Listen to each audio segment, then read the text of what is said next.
the Baylor line streaking across the field. Get ready for a fantastic one of Texas-sized proportions. We've got Texas State. We've got the 17th ranked Baylor Bears. And folks, the fans, they are ready, and we are ready. So glad to have you along for the ride with my partner, Devin Gardner. I am Eric Collins. Who doesn't get jazzed when you see the Baylor line at McLean Stadium? Now let's talk about these Baylor Bears, Devin. Last week, stubbed their toe. No ifs, ands, or buts about it. They're still upset about it. They lost in overtime against Brigham Young. Today's the day to atone. Yeah, without question. Their coaching staff just wasn't happy with the way their team performed. They didn't play disciplined football. They didn't have nearly enough opportunities that they took advantage of. And conventional wisdom would say maybe coming in today it'll be a little easier with Texas State rolling in and Waco. Conventional wisdom couldn't be more wrong. A year ago, this was a 9-point game. And Coach Aranda's challenged his team to play more discipline and take advantage of some of those opportunities that they missed out on a week ago. Yeah, no doubt about this. This Texas State team, they know how to play against Baylor in this building a year ago. A game was probably even closer than that 9-point final margin. This Texas State team could play a little bit. They're coming in this game thinking, you know, we're one, maybe 2 plays away from really having control of the game. And then insert 7,000 plus passing yards, 65 touchdowns. Lane Hatcher comes into the day as the 5th leading quarterback in passing touchdowns in the NCAA. They think they've upgraded all along their offense and defense, but the most important position they think they upgraded at is the quarterback position. Should be a good one. They upgraded under the passing lane. How about that? Lane Hatcher and the Texas State Bobcats get ready to do their thing against the Baylor Bears. We'll have our kickoff and starting lineups in just a moment.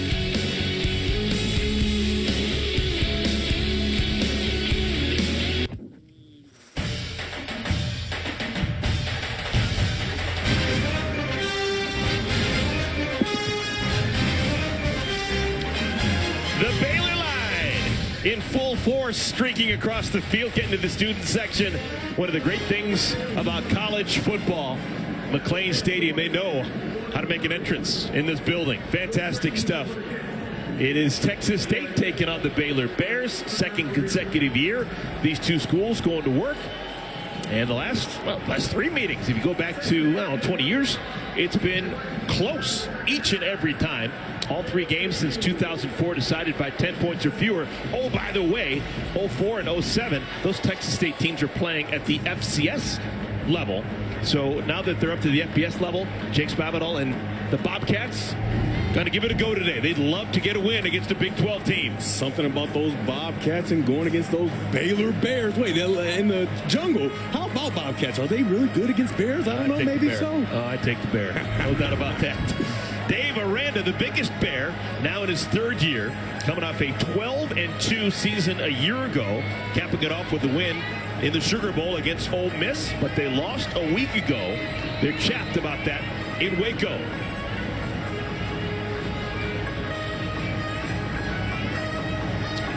Night game last week in Provo, Utah, when they lost in overtime against the BYU Cougars. A sun-splashed afternoon game at McLean Stadium. Couldn't ask for better weather.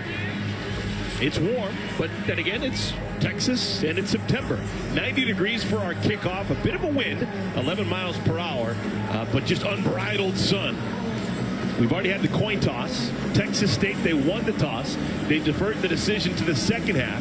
So Baylor will receive to our ball game.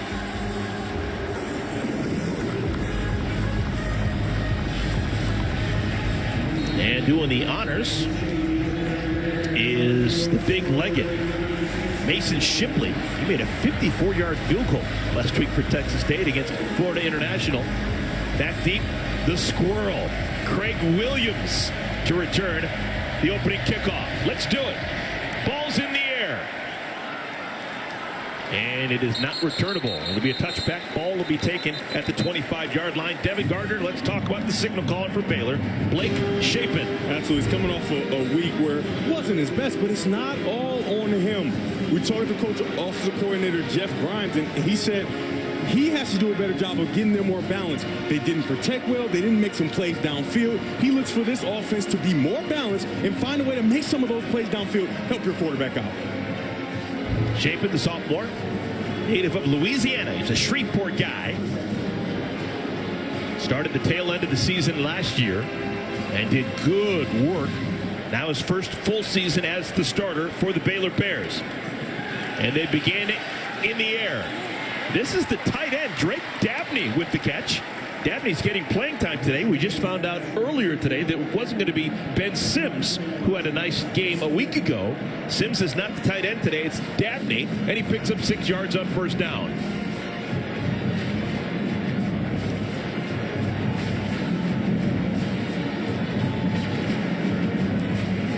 And both sides dealing with the injury bug. Baylor Bears, they're not going to have Tay McWilliams today. McWilliams, one of the main runners behind Blake Shapen, but he is out. So the first carry is Richard Reese. The true freshman Richard Reese gets the first carry. As we take a look at the Baylor offense, we start with the 5 up front.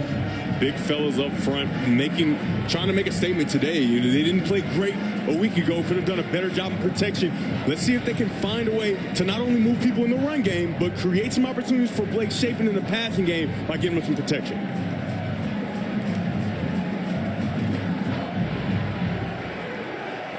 So it's a 3rd down and 3. First possession of the game. They bring in Gavin Yates as a fullback, and they run Reese behind him. And Reese has the first down. Power football for the Baylor Bears, and the chains will move.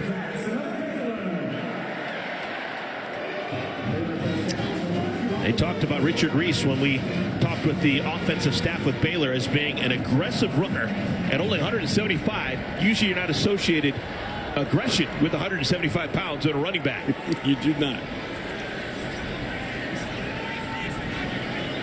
Now Josh Fleeks has come into the game. Fleeks has truly just played one play so far this year through the first 2 games, but he's getting some opportunity right now. Pass is knocked down. That's by Sione Tupu. Here's the Texas State defense. Nice job by the defensive line creating some early pressure. We already highlighted and talked about it. The offensive line didn't do a great job on Baylor's side of protecting it, and early this defensive line of the Bobcats gets in there and forces a quick throw from Shapen. A couple of starters out for Texas State defensively. Chris Mills, one of the corners, not going to play today. Torrey Spears also not in the mix. 2nd down and 10. Option football. This is Reese trying to get to the edge, and he'll make it a 3rd down and manageable.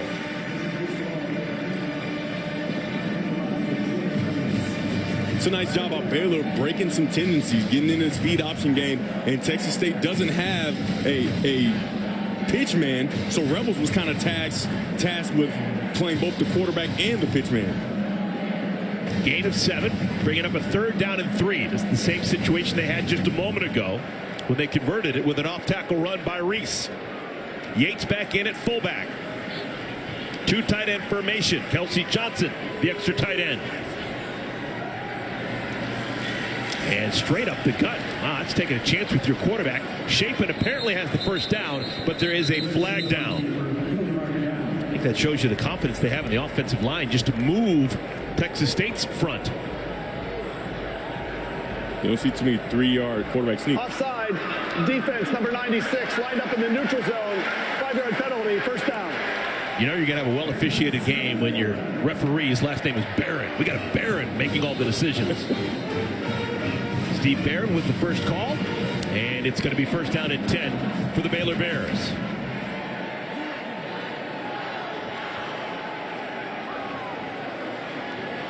So Baylor crosses midfield on their first possession, 3 minutes into our ball game. Craig Williams is in the backfield. Squirrel. They get it to Squirrel out in the flat. Pushed out of bounds by Tupo.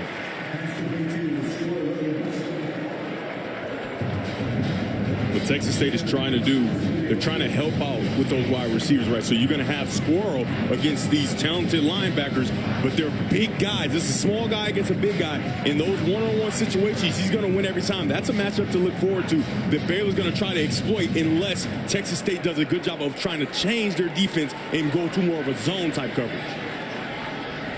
Williams stays in the game behind Shapen.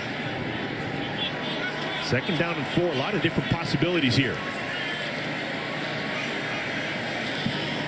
Conservative, they stay on the ground. Williams has the first down.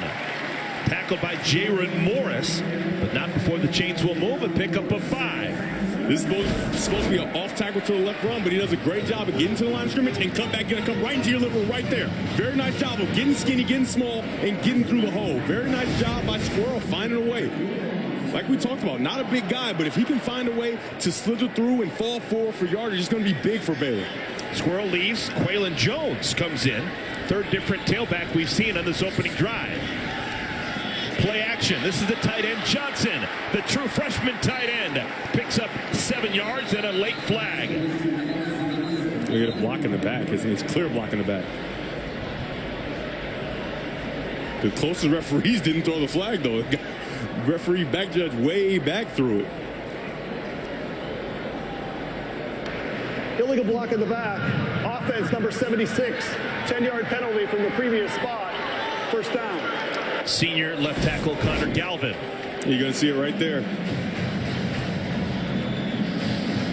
Block in the back. I mean, you learn that in Little League football. When you see the back of a guy's jersey, you can't hit him. Pushes him directly in the back with both hands.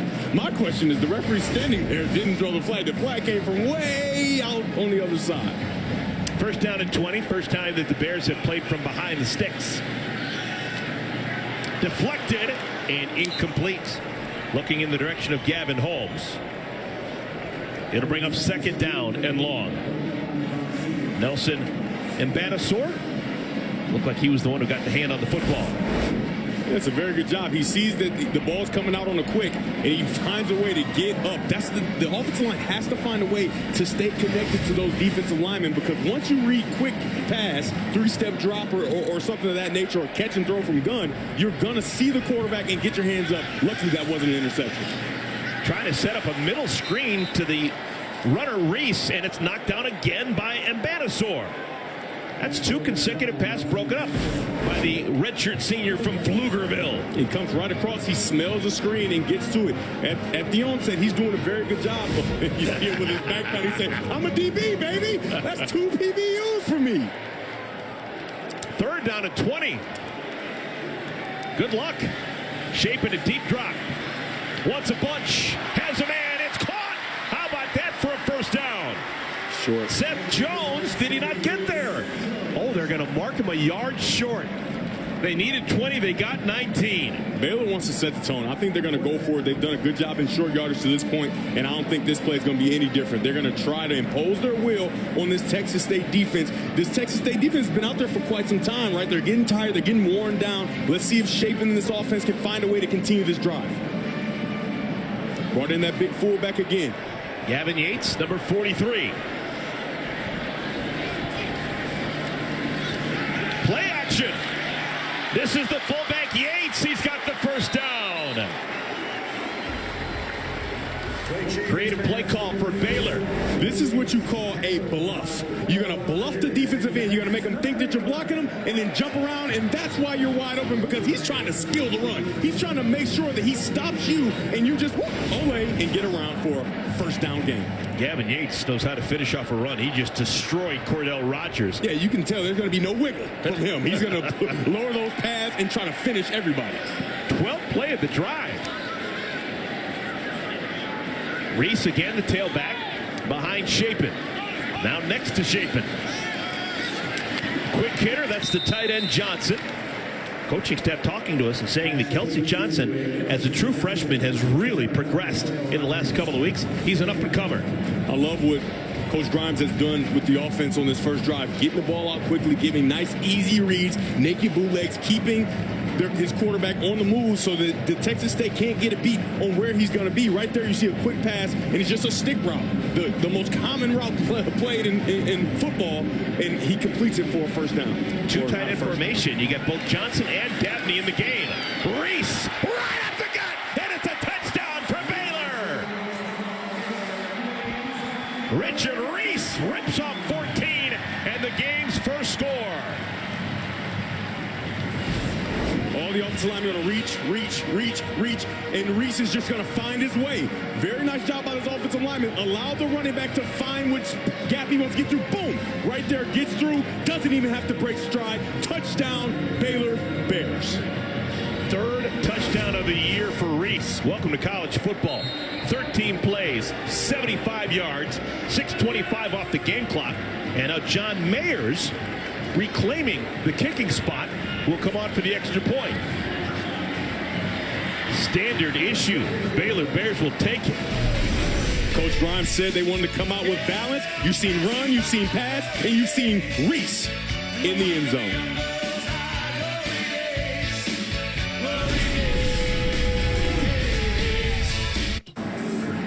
FS1 College Football is sponsored by Edward Jones. Life is for living. Let's partner for all of it. Off to a great start, the Baylor Bears. What a wonderful drive. 13 plays, 75 yards, capped off by the touchdown by the youngster Richard Reese.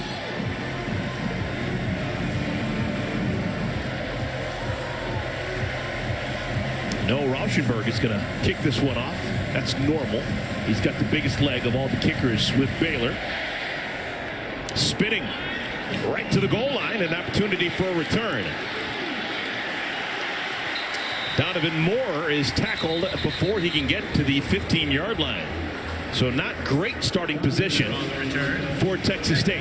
Team goal sponsored by Edward Jones. Life is for the living. Let's partner for all of it. What do you got, Devin? For Texas State, you got to protect the ball. To this point in the season, only 2 games, they've got 6 turnovers. They have to protect the ball, and they have to take their shots. Don't let Hatcher's 50% a week ago passing. You take deep shots, those are you're gonna have some incompletions. Your completion percentage is gonna be a little lower. For Baylor, they have to find balance on offense, which they did in that first drive. Running and passing, they have to find the balance and then clean up the penalties. They had 1 penalty on that first drive. Let's see if they can stay away from those penalties that got them in trouble a week ago. Calvin Hill close to 200 yards rushing a week ago. He has the first carry of the game for Texas State. Picks up a yard, maybe 2. Lane Hatcher, redshirt junior, now in his 3rd school. Started at Alabama. Most recently putting up huge numbers at Arkansas State. This is his last week against Florida International. And this is a guy that was a 15,000-yard passer in high school in the state of Texas. Calvin Hill. So 2 plays so far for Texas State. A run to Calvin Hill and a quick pass to Calvin Hill. He's that important. Sophomore from Baytown, Texas. For those of you out there wondering, no, he is not related to the former Dallas Cowboy, Calvin Hill, the father of Grant Hill. Great tailback. Calvin Hill played at Yale. Already a 3rd and 4. This Baylor defense is going to pin their ears back to see if he can get a quick throw. 5 receivers in the game. Hatcher underneath, and a quick tackle is made. Ashton Hawkins needed 2 yards after the catch to get the first down, and he is immediately sandwiched and brought down. Tyrone Brown playing the middle linebacker spot for the first half of the game with Dylan Doyle out because of a targeting a week ago. It is Tyrone Brown who makes that tackle. Lane Hatcher had him right away, but he started to bounce around and waited just a beat. When you have those quicks, if you get them out quickly, you can give them to your receivers, and they can split the defense and what we call it, knife the defense, right? Get right vertical for the first down. Waited just a bit, and the Baylor defense was able to convert. Seamus O'Kelly, his first punt of the game. Fair catch is called for and made by Gavin Holmes. A punt of 44 yards, no return. How about the Baylor Bears defense? Ravenous on a Saturday afternoon.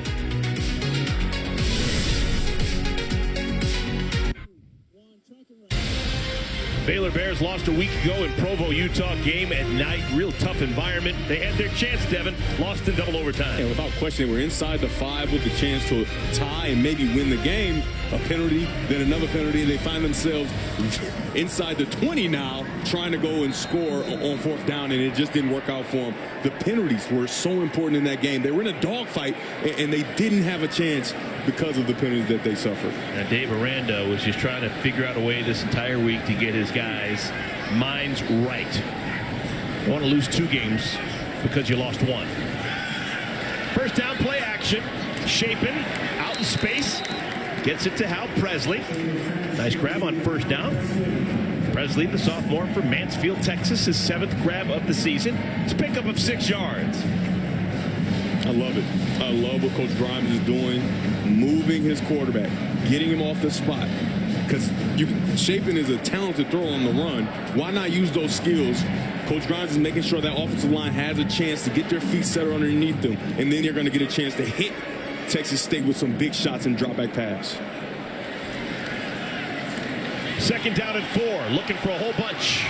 And And it is incomplete. Caught out of bounds. That was Seth Jones. Nice pass, but Jones just couldn't keep a foot in bounds. Yeah, this is exactly what I was just talking about. They're going to take those big shots, but he got to stick that foot in bounds. He's just a few inches out of bounds, but that's what the movement of the quarterback allows. It allows you to take some shots and have that Texas State defensive line off balance so they can't just get after your quarterback. You saw how Alonzo Edwards, the corner for Texas State, used that left arm to just guide Jones out of bounds. Yeah, usher him, if you will. Usher him out of bounds. That's Jeff Grimes, offensive coordinator for Baylor. 3rd down and 4. They're going to try and run for it. And Reese is pushed out of bounds. Well short of the line. Just got back to the line of scrimmage. That's an interesting play call. It's now 4th down. And no decision to be made. 37-yard line. You got to punt the football away. So Dave Aranda will send Isaac Power to give the football back to Texas State. You see Zach Pivotal there. Very excited. The brother of head coach Jake Spivital. Jeez, so many Spivitals around. Here's Power. End over end kick. Ball bounces at the 31. And it is down at the 22. It's about 40 yards. We'll take a timeout. Texas State, a nice defensive stand. They get the football right back for their offense. Second time that Texas State has the football. Our first chance to look at their starting offensive unit. There's your offensive line. Cooper, Castillo, Baker, Hergel, and West from left to right. That's an experienced group. Skill position players. We've talked a lot about Calvin Hill already. Ashton Hawkins is their main receiver with Brown and Banks and Ortega Jones. It was a 3-and-out first time for the Bobcats. Hill, his second rush, and this is a productive one. Pickup of 8 yards. Tackle made by Devin Lemire. Quickly back to the line of scrimmage. Man, this is breakneck speed for Texas State. Hill's not going to be able to get back to the line of scrimmage. Tackled at the 30-yard line. You saw there when the running back switched on the previous play, Baylor didn't adjust. They didn't move their defensive line. Got a hobbling Gabe Hall off the field. But on that last play, they did a very good job of shifting the defensive line so they can be in position to play that inside zone run. Chidio Benaya has come into the game to replace Gabe Hall. 3rd down and 4 after the loss of a yard.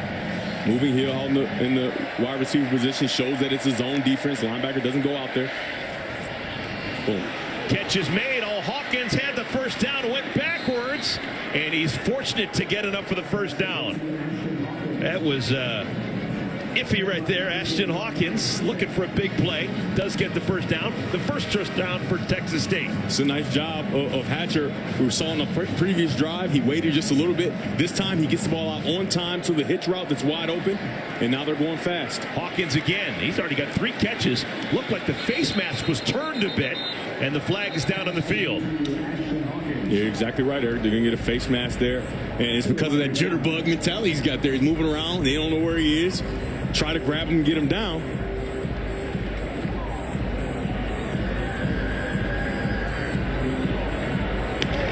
Personal foul, face mask, defense number 13. A 15-yard penalty will be added to the end of the run. First down. Now Wolcott called for that. Let's take a look at the Baylor defense. Franklin, Ika, and Hall. We already saw Hall have to leave the game. We'll give you an update on him. Big story to tell you about defensively. Dylan Doyle, their normal Mike linebacker, is not going to play in the first half. Had a targeting penalty in the second half of the game against BYU. So Tyrone Brown is getting a lot of snaps. Number 36. We'll talk about him throughout the course of the afternoon. Offense starting to roll a little bit for Texas State. Julian Ortega Jones, his first touch.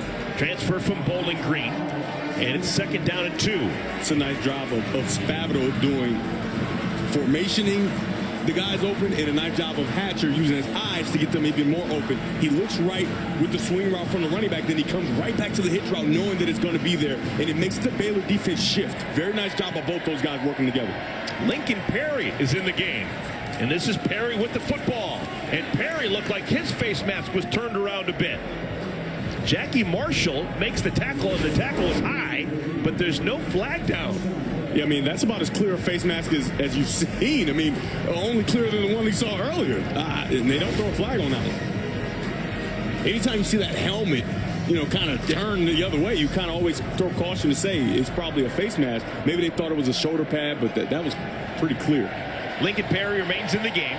Perry and Lane Hatcher, the quarterback, transferring to Texas State together. Good buddies. Played at Arkansas State previously. Perry to the edge. Able to turn the corner and make something out of nothing. He was about 3 yards behind the line of scrimmage and in trouble, but he's at least able to get back to the line. It's a very nice job of him minimizing the damage, because Siaki Ika was in the backfield quickly from the backside of that defensive line. That wasn't even the front side to create that pressure. That was the backside that came through. Didn't make the play, but forced him to bubble. And they scored as a 1-yard loss, so it's 2nd down and 11. Hawkins going the wrong direction, and that's going to be a big-time loss. Al Walcott and others combining to bring him down for a loss of 4. You're going to see Hatcher. He's going to hesitate. He's going to hold and then throw it, because it looked like the Baylor Bears were going to get through and make the play. But then he throws it still, and now you got Bears everywhere corralling Hawkins. That was a backwards pass, so it's technically a run. A run of -4 for Hawkins. 3rd and 15. They can get 10 or so. Maybe you can dream about a field goal. Here's 7. Talk to coach about him. Said he's going to be a pass rush specialist, Bryson Jackson, to get to the quarterback. Catch is made, and they do get 10, 12 yards. It's DeMarcus Gregory, his first catch. It's 4th down and short as we move under a minute to play here in our first quarter. So this is either a relatively long field goal or a decent opportunity to convert on 4th down and 2. Coach Spavital looks like he's not thinking about it at all. That offense is staying out there and going to try to keep this pressure on this Baylor defense. I would love to see a hard count first. Maybe you can get some free, cheap yards, and then go to those same hitch routes that you've been able to throw, because they're not covering these slot receivers. Empty backfield. Rushes on, and miscommunication. Hatcher and Hawkins were not on the same page, and Texas State will have to give the football back. Missed opportunity for Texas State. A 10-play drive results in nada. Welcome back. Let's take a look at that 4th down. You got exactly what you want.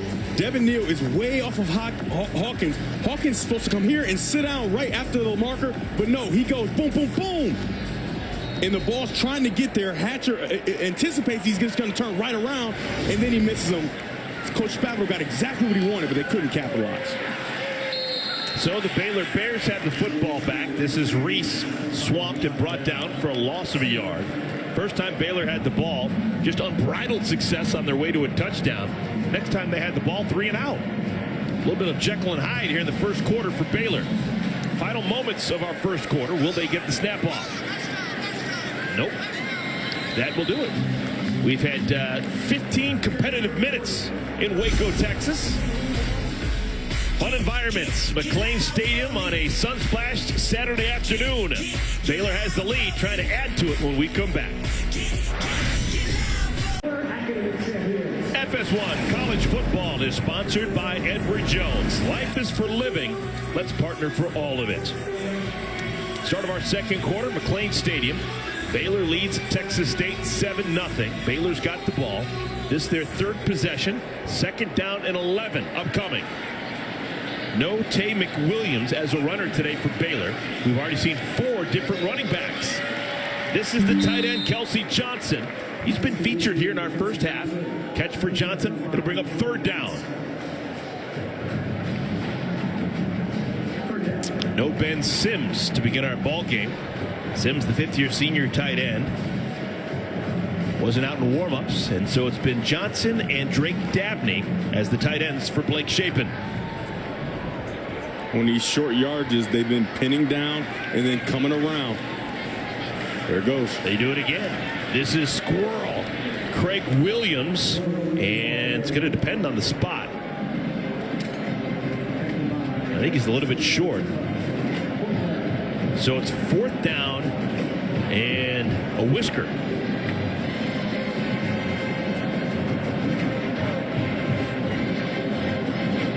And doesn't look like the offense is going to leave the field. So on the 40-yard line, the 41-yard line, this is a little bit reckless right here. Baylor's going to go for it. New math.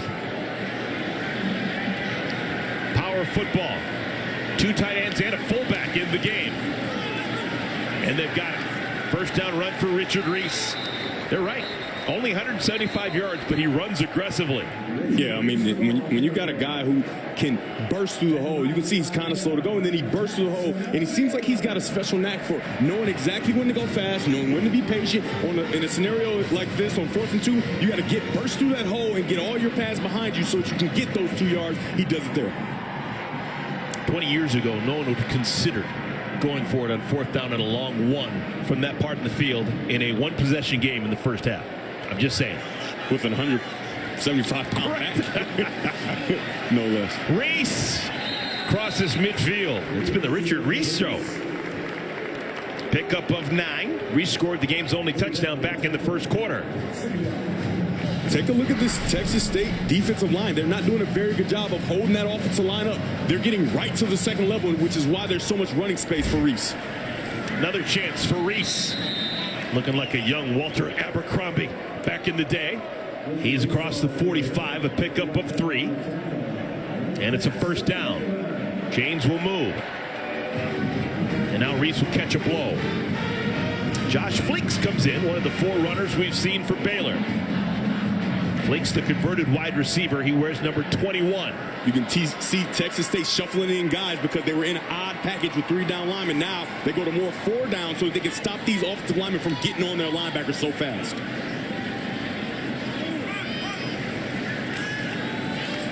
Blitz comes off the edge. Shapen makes a man miss. He's got Fleets in the flat, but decides to keep it and pays the price.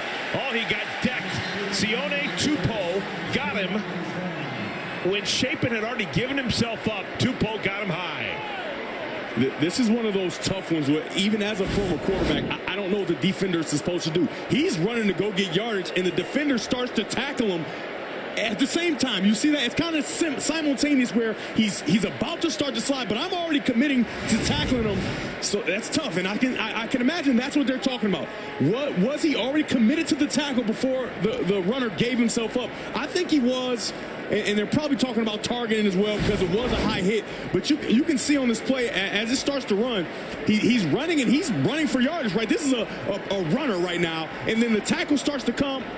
It's tough. It's tough for interpretation, but I don't know. It's tough for a defender. Tall, Tupou would have gotten him right in the waist. Yeah, he would have. He would have. That's tough for a defender, man. I do not envy them. All right, here's our call.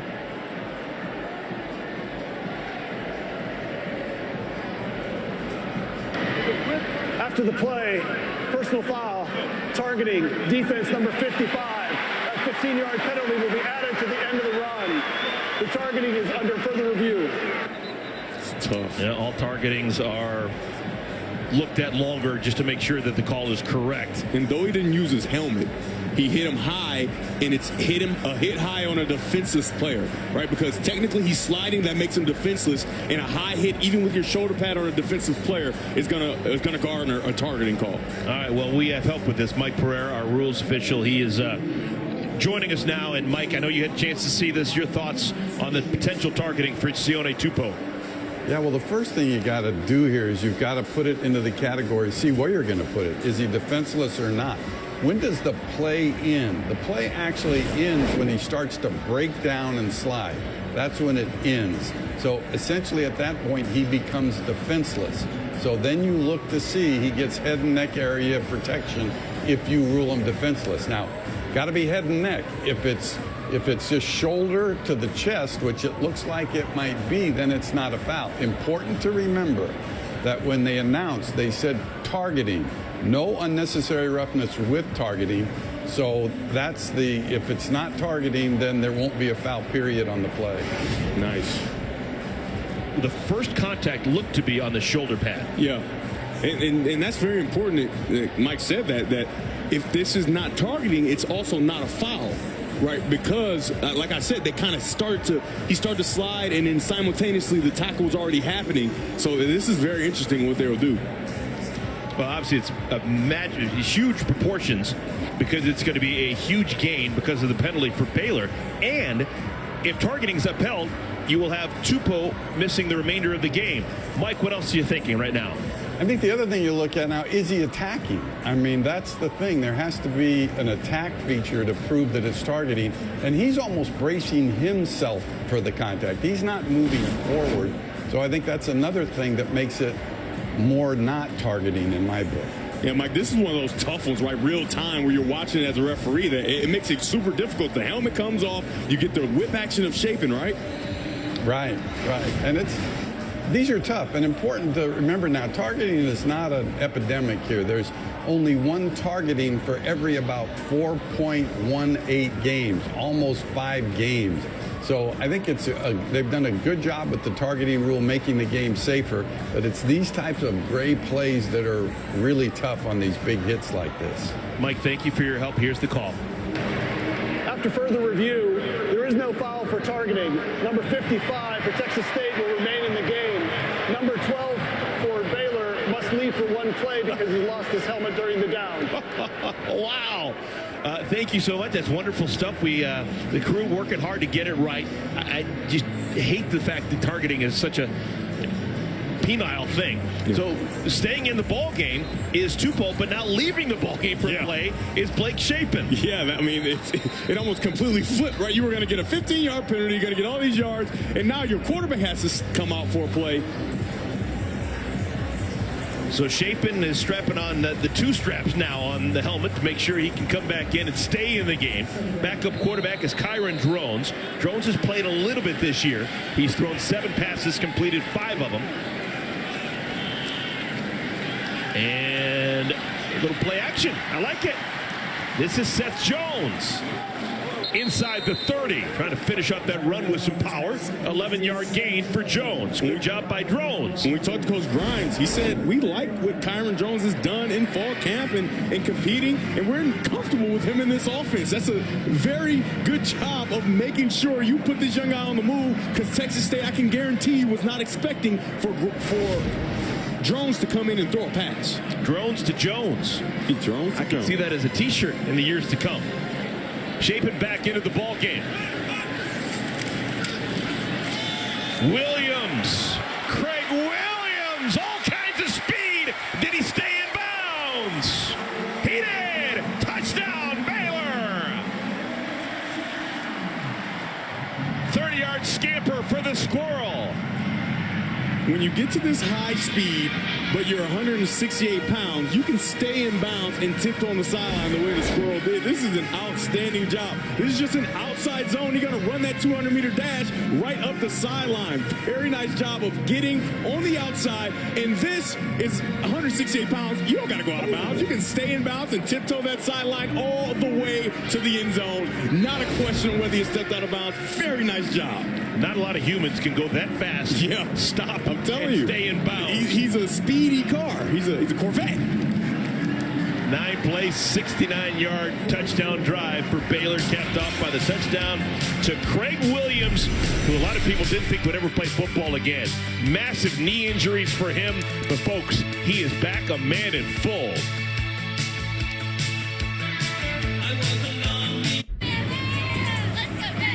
Baylor Bears coming off a loss a week ago against BYU are feeling good again. They're leading Texas State 14-0. Just had a nice touchdown drive. 9 plays, 69 yards. Remember, they had to convert a 4th down very early in that drive.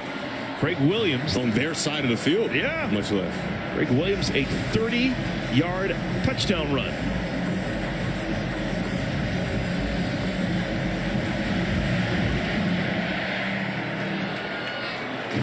through the back of the end zone.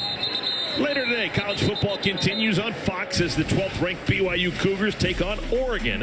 Then at 7, Toledo battling C.J. Stroud and the 3rd-ranked Ohio State Buckeyes. It all kicks off today, 3:30 Eastern on Fox. C.J. Stroud. C.J. Stroud. DeQuan Finn. The battle for Ohio. I love it. A little Toledo knowledge. Yeah. Rocket Man. 11:45 remaining in our first half. Texas State, their 3rd possession. First possession was a 3-and-out. Last possession, they moved the football. Just had to give it over on downs, though. Lane Hatcher. Had plenty of time. Nobody open. Threw in the vicinity of Marcel Barbie. 2nd down and 10. He had an open dig to the field, but he spent just a little bit too much time. Baylor did a very good job. They started off in off coverage, but then the corner kind of squatted, right? Squatted on the wide receiver, and then Hatcher couldn't get the ball out. And by the time he wanted to go back, he already had pressure in his face. And movement. That's going to set the Bobcats back 5. Julian Ortega-Jones. Offense, number 17, 5-yard penalty, 2nd down. You played a little bit of receiver your days at Michigan when you weren't the quarterback. Yeah. Just watch the ball, right? That's all you're doing out there. Yeah, but, it's tough. You get the claps and all those. We didn't use a clap, so it was a little different. But, usually you want to watch the ball. But it's hard when he's off the ball. See, look at him here. He's off the ball, so he can't truly see the ball. Okay. It's a pearl, Devin Gardner. 2nd and 15. Catch is made. Look at this. Hawkins is so much fun to watch when he's got the ball in his hands, but there is a flag down. And Lane Hatcher paid the price for standing in that pocket. Yeah, they're going to get some extra yardage. This is a nice job by Hawkins. Getting vertical, moving the defender, and then coming across on the dig. As you're going to see, we got a little bit of a hold there too, but yep, just a little late, and across the helmet. TJ Franklin. Franklin getting the start today with Cole Maxwell out.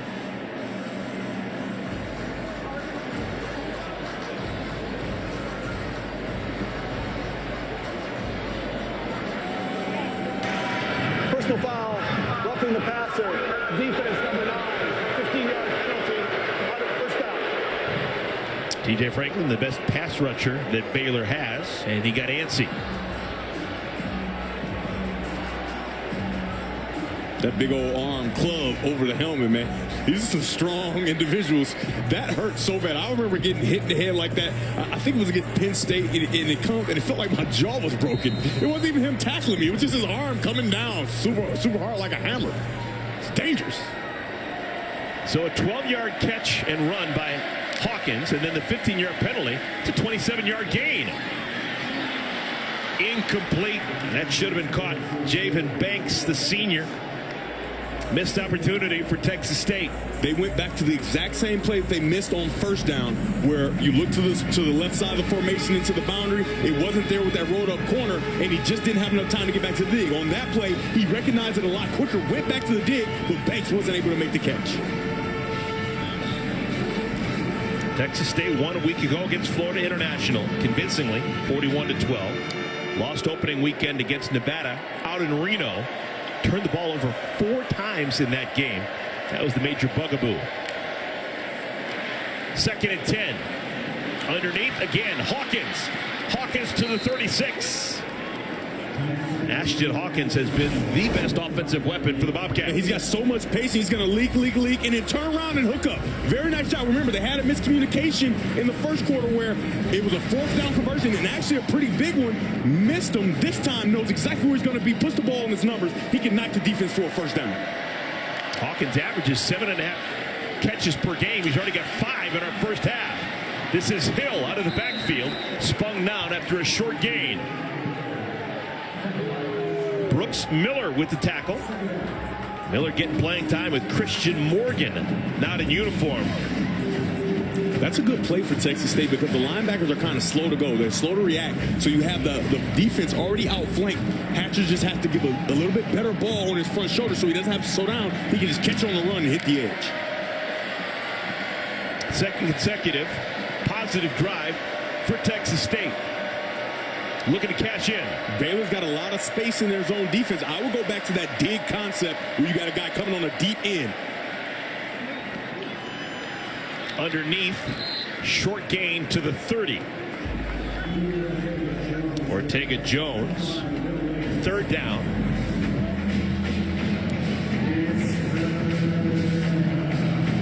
A couple of different kicking possibilities for Texas State. You got Seth Keller, the shorter kicks.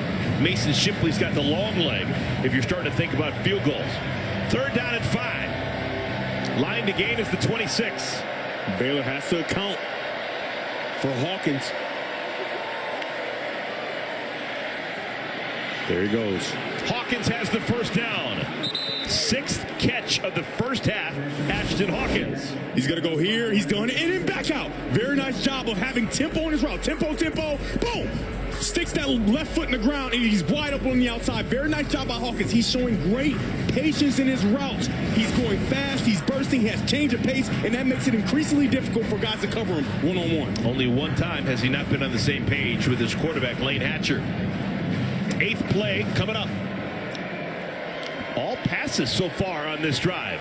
Here's the 9th pass. Ortega-Jones.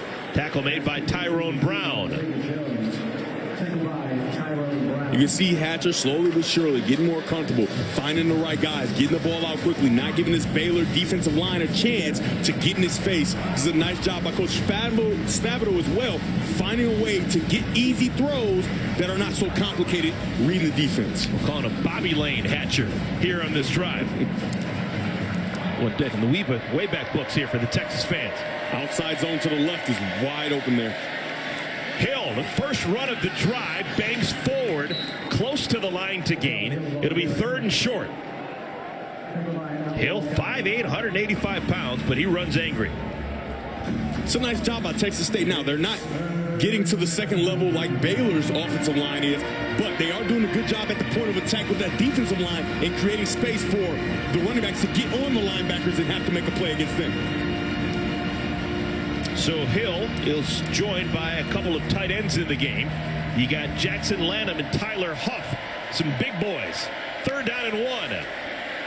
They play power football and get the first down. Oh, that'll make every offensive line coach in America happy. Just move the defensive wall backwards. I absolutely love the tight end on that last play. Just collected that defensive end and buried him into the line of scrimmage. What a play. Jameel Jeter comes in. So Hill leaves. You got Jeter in the backfield. 11th play of the drive. Coming up. First down and goal.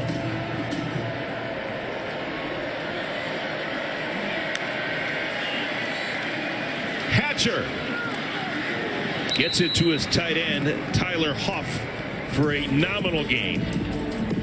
That's the 2nd catch of the season for Huff, but the first one that's actually for positive yardage. That's kind of a nasty stat line for coming into the game. 1 catch and -2 yards.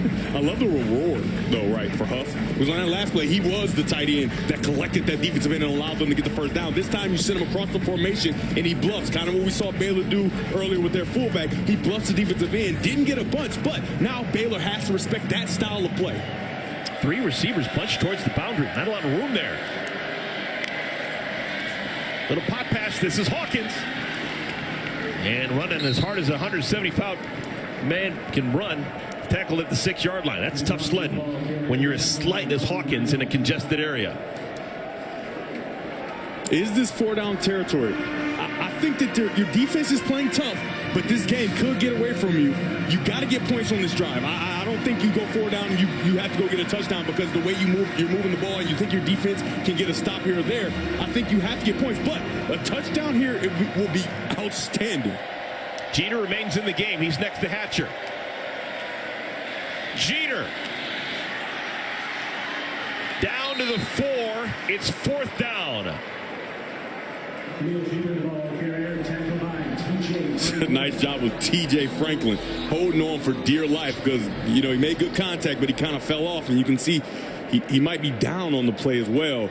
That was a big-time collision by he and the running back, and he holds on to that jersey and doesn't let him go, but he's paying for it right now. Texas State called the timeout. I don't think they actually needed to. This is an injury timeout. But we're going to take a break nonetheless. 5:49 remaining, first half. Back in a moment. We're back, and this is an important play. Because of the injury, technically wasn't a timeout for Texas State.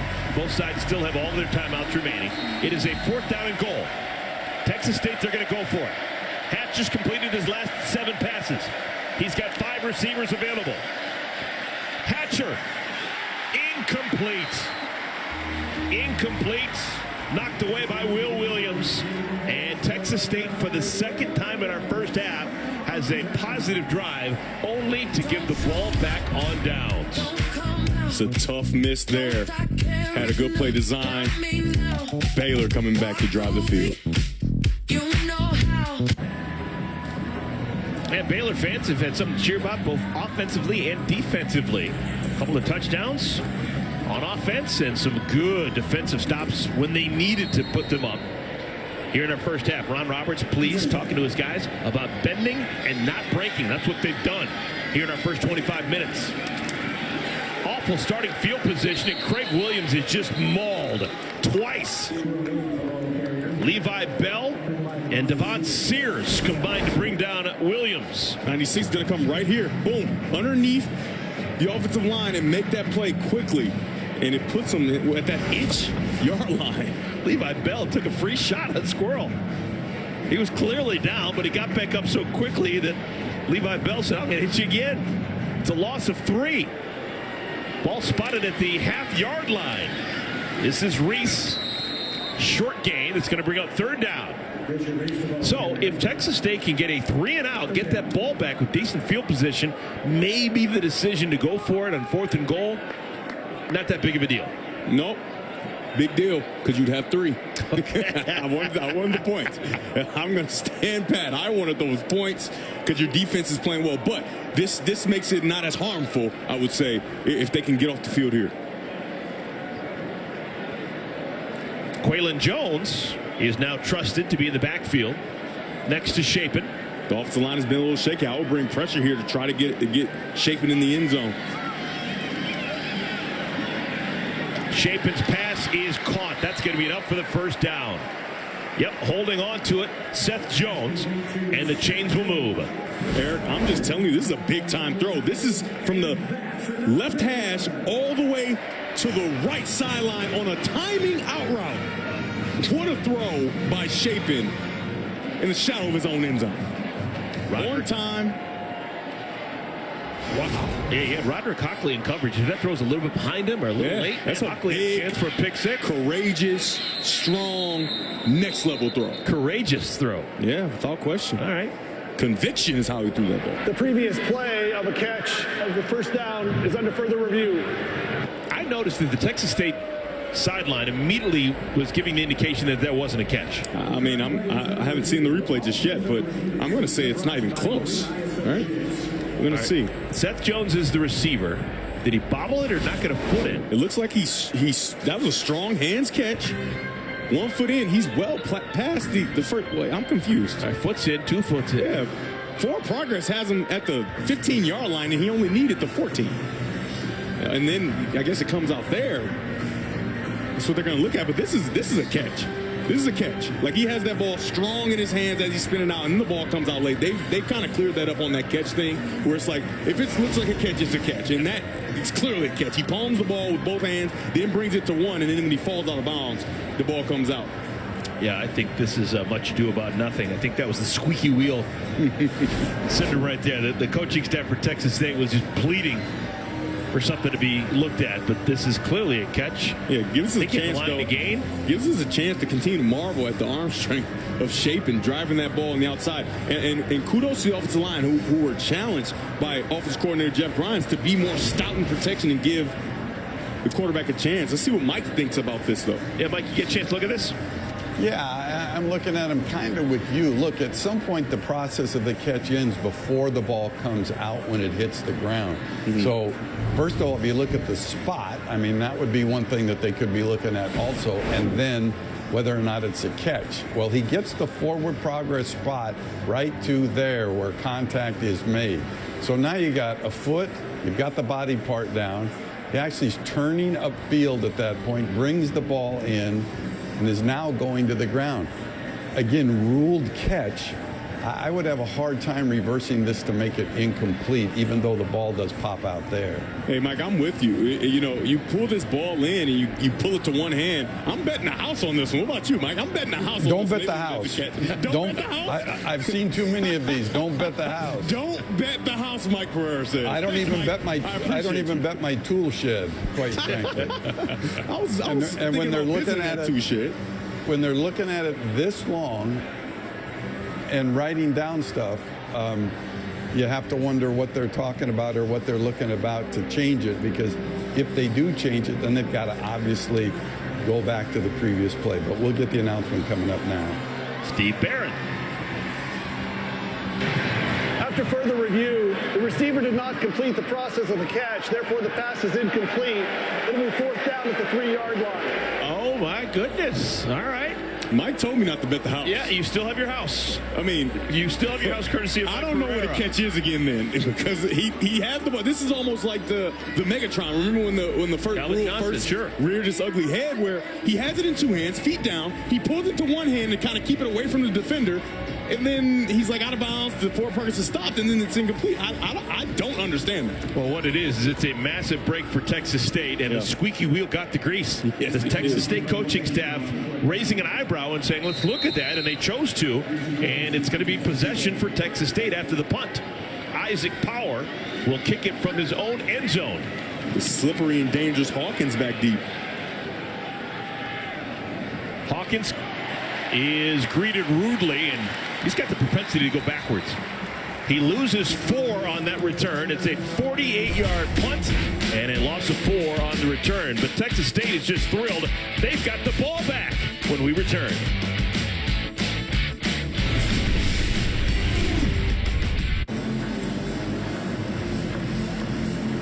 Stick around to the half, everyone. State Farm halftime report coming your way. The crew's going to talk about a new era in Nebraska. J.J. McCarthy leading Big Blue. And is Georgia on upset alert? What? What? All right, Texas State, they've got the ball back. Best starting field position for either team. Catch is made inside the 40. Julian Ortega-Jones pushed out of bounds at the 35. Texas State, Devin, their problem hadn't been moving the ball. These are the last 2 possessions, 10 plays, 14 plays. They've taken almost 11 minutes off the game clock, but no points. Yeah, you get one miscommunication, and then you just get a missed throw on the previous drive. This very well could be a 14-14 game. Calvin Hill, one man to beat. Decides he wants to go inside and get the guaranteed yards, and he's tackled at the 30. If he'd taken that wide, it was he in the corner coming off the edge. Texas State did a nice job of pinning and pulling, pinning the defensive line down and then pulling their guard tackle from the right side around to get in front of Hill. Hill does a good job with patience as well. He finds his way through the line of scrimmage, then slows down, allows his blockers to get in front, and then kind of bursts and leans forward for extra yards. Hill 195 a week ago against Florida International. 6 carries, 23 yards this afternoon. Play clock is down to 7. It's a lot of space to get these balls to hitches. Hatcher drives it in there. Hawkins has the first down. Hatcher, Hawkins has been a common connection this first half. Man, he has such a great understanding. You see it from the Wes Welkers of the world and the Julian Edelmans. Just an understanding of that slot position, how fast you need to run, what tempo you need to use. He's so sudden at the break. Very nice job. He skips off the ball there and then bursts in the middle of the defense. Ball's on time. First down. Hatcher's completed 9 of his last 10 throws. To the ground. Hill makes a man miss. Inside the 15 to the 13. Kid out of Baytown, Texas. We talked about in the open, this Texas State team out of the Sun Belt is coming in here to win this football game. They think they were very close a year ago, and you can see how close they are even in this game. You said the magic word. Out of the Sun Belt. Sun Belt put up some shockers this year. Look at this hard run here for Hill. Absolutely. He defeats this tackle. That's a one-on-one. And now you just find a way, and he's not going out of bounds. Boom! He's going to try to get through the defenders. I love the intensity he's running the ball with and kind of trying to set the tone after his breakout day. or we could go. If your name is Calvin Hill and you're carrying a football in the state of Texas, folks, you better step up. Calvin Hill, one of the NFL greats back in the day, playing for the Dallas Cowboys. Baylor's on their heels, decided to use a timeout and get those guys a breather. So Baylor uses the game's first timeout. We thought that Texas State was going to use a timeout last time they had it, but they actually didn't have to use it because there was an injury timeout. I love the way Coach Spavital is calling this game. He's got his guys in position to win. And these big offensive linemen are doing a very good job of not only protecting for Hatcher, but moving these guys on the Baylor defensive line to give Hill space to maneuver. TJ Franklin was banged up last time that Baylor was on defense. He's back on the field right now. Best pass rusher for Baylor. Caught! Touchdown! Hawkins! Oh, the Texas State Bobcats dreaming big dreams right now. Their first score of the game. They run the ball so well that the small play action influences the linebacker. He's going to get slot right there. Through the middle of the defense, the linebacker moves out of the way, and you're going to get Hawkins right behind him for an easy touchdown. You can see 41 right there. He stepped into the line of scrimmage just a bit because of the run fake, and you hit that ball right behind him. That's exactly how Coach Spavital drew it up. Seth Keller.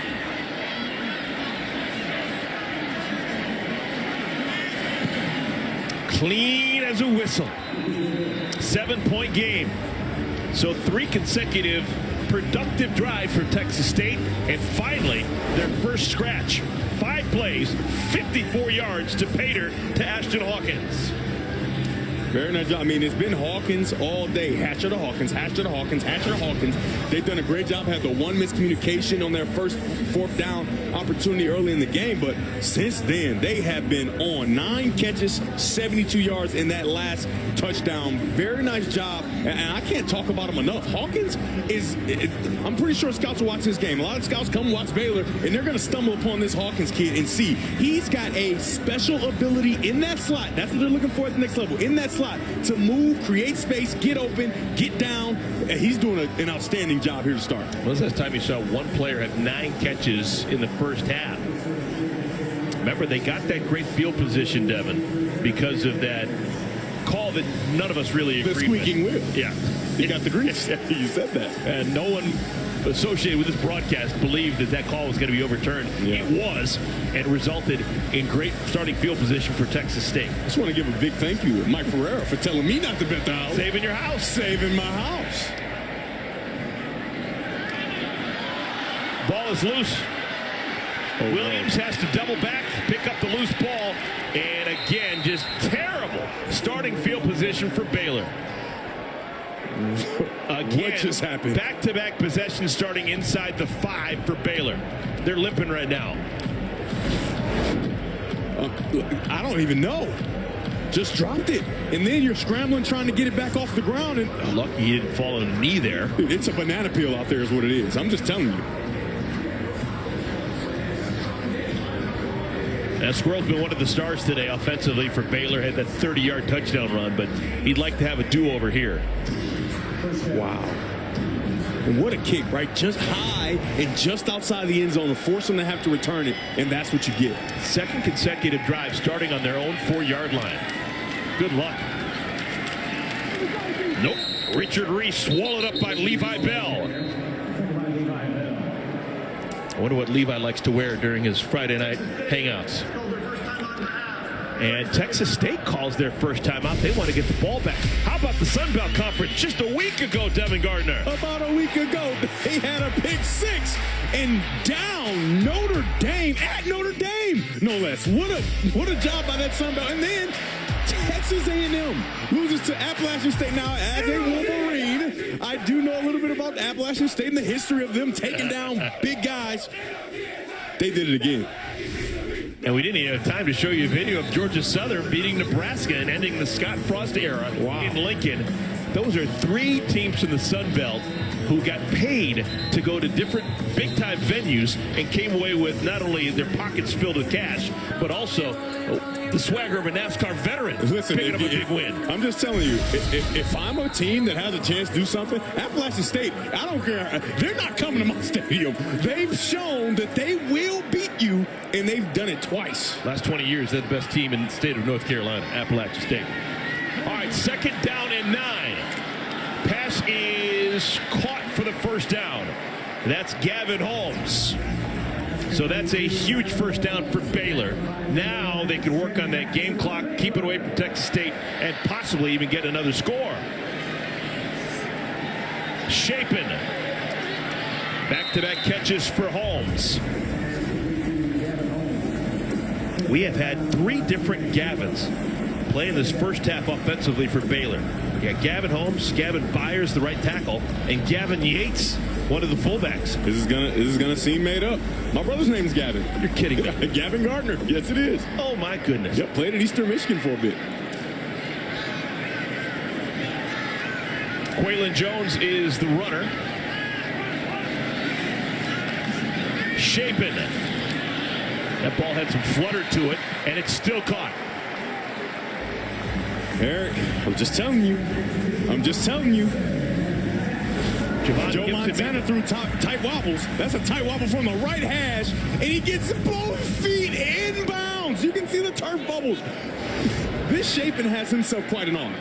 That's a tough throw to make on a rope. Get there before the defense gets there from the right hash all the way outside the numbers. That's nice. That is very nice. Pickup of 13 yards. Drive began at the 4-yard line. Interesting to run the football there. Quaylon Jones picks up. A late flag comes in. Well after the play, a flag comes in. It's going to be big for either side. Considering it was after the play, it's going to be a big loss or gain for Baylor.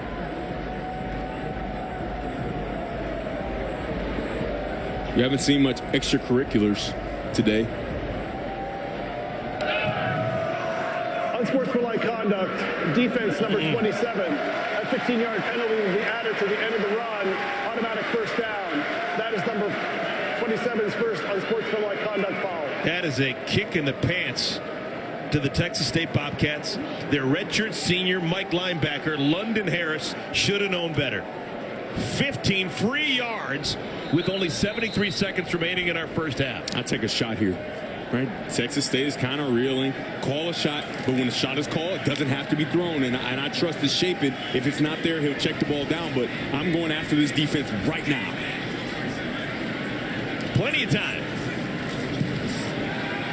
Taking that shot. Shapen. Dangerous pass. Almost picked off. Cordell Rogers was the closest man to the football. Coach Grimes is going to want that call back. They call a comeback route, but you got the safeties down low, so low. You got the entire back of the field to run that deep post. Nice job at the cornerback position by Cordell Rogers, reading it, and then breaking on the ball. He wishes he caught it, though. 2nd down at 10. Safeties low again. 4-man rush. Caught close to the line to gain. Javon Gibson, second catch on this drive. Gotta get a timeout called here.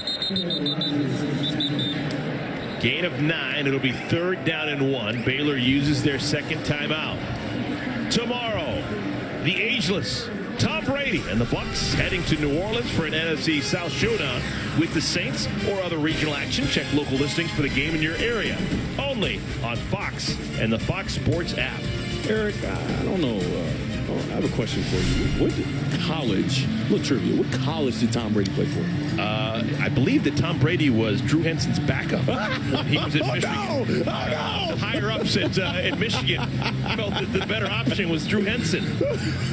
Am I wrong on that? This guy's insane.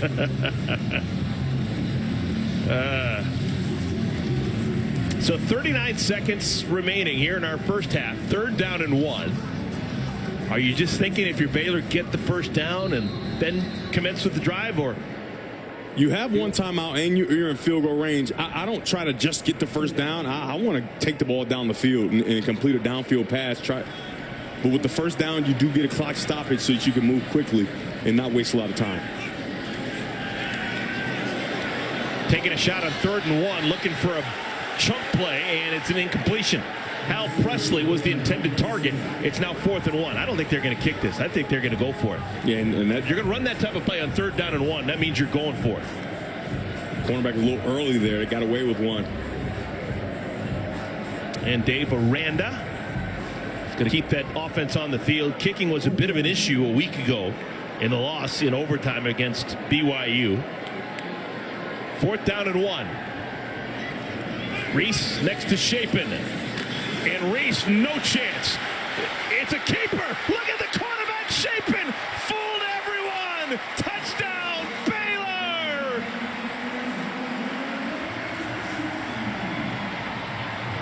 "35 yards. Wonderful ball handling, Blake Shapen. Everyone thought that he was handing it off.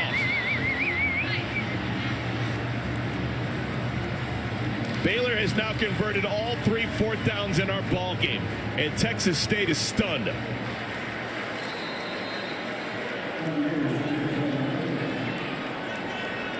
What a turn. The personal foul against London Harris giving Baylor a big opportunity, and they make this a 96-yard touchdown drive in the final 2 minutes of our first half. Kevin Anderson right here. He's going to be tasked with stopping the quarterback, but Shapen just really hadn't run much. So when he sees the ball go in the stomach, he sees running back with the football, and Shapen has enough speed to get the edge and take it to the house. He's looking back. I don't know why, baby. You're gone. What a play, breaking a tendency. Not a guy that pulls it a bunch, but when we talked to Coach Grimes, he said, hey, he can run the ball. We want to keep him out of the run game as much just so we can protect him. But he has that capability. He takes it there. Touchdown, Baylor. That is massive for Baylor as we head into the locker room in a moment. They were reeling. Texas State had momentum. They had the most recent score. It was a one-possession game. But then 96 yards later, the Bears happen.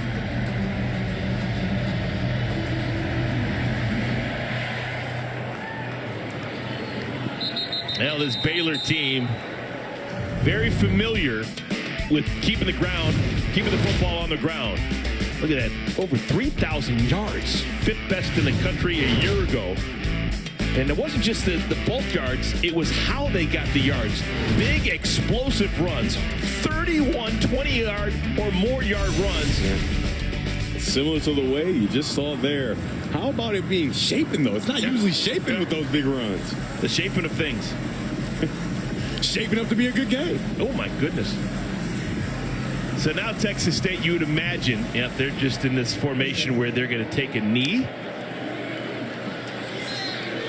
And they'll leave 25 seconds on the clock. They want to get to the locker room. But a decent showing for Texas State in the first half. They definitely had their moments. They thought that they should go into the locker room only down 7 points, but a late touchdown for Baylor does them in. It is 21-7 as we've reached intermission. Stick around after the break for the State Farm Halftime Report.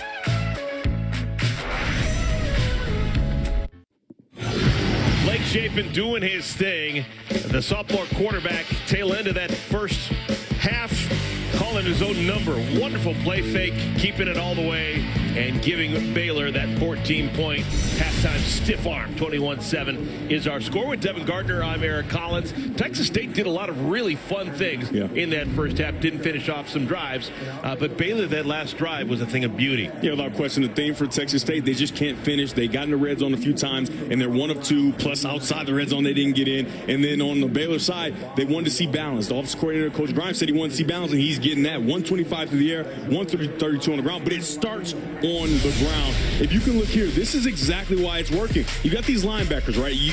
The Texas State defensive line is not doing a good job of stopping the offensive line from getting to the second level. They've gotten to the second level quite a bit, and you can see it creates huge lanes for the running backs of Baylor to get to the end zone. And then the plays off of the plays. When you can't stop the offensive line from getting to the second level, the linebackers have to kind of overplay. You see here, they have to flow. They have to flow fast. And then there's nothing on the back door for Shapen, who just before half finishes off this drive with a touchdown. So the offensive line of Baylor is doing a good job of getting to the second level, and the defensive line of Texas State has to find a way to hold those guys up so their linebackers can play freely and honest and make some plays in the run game.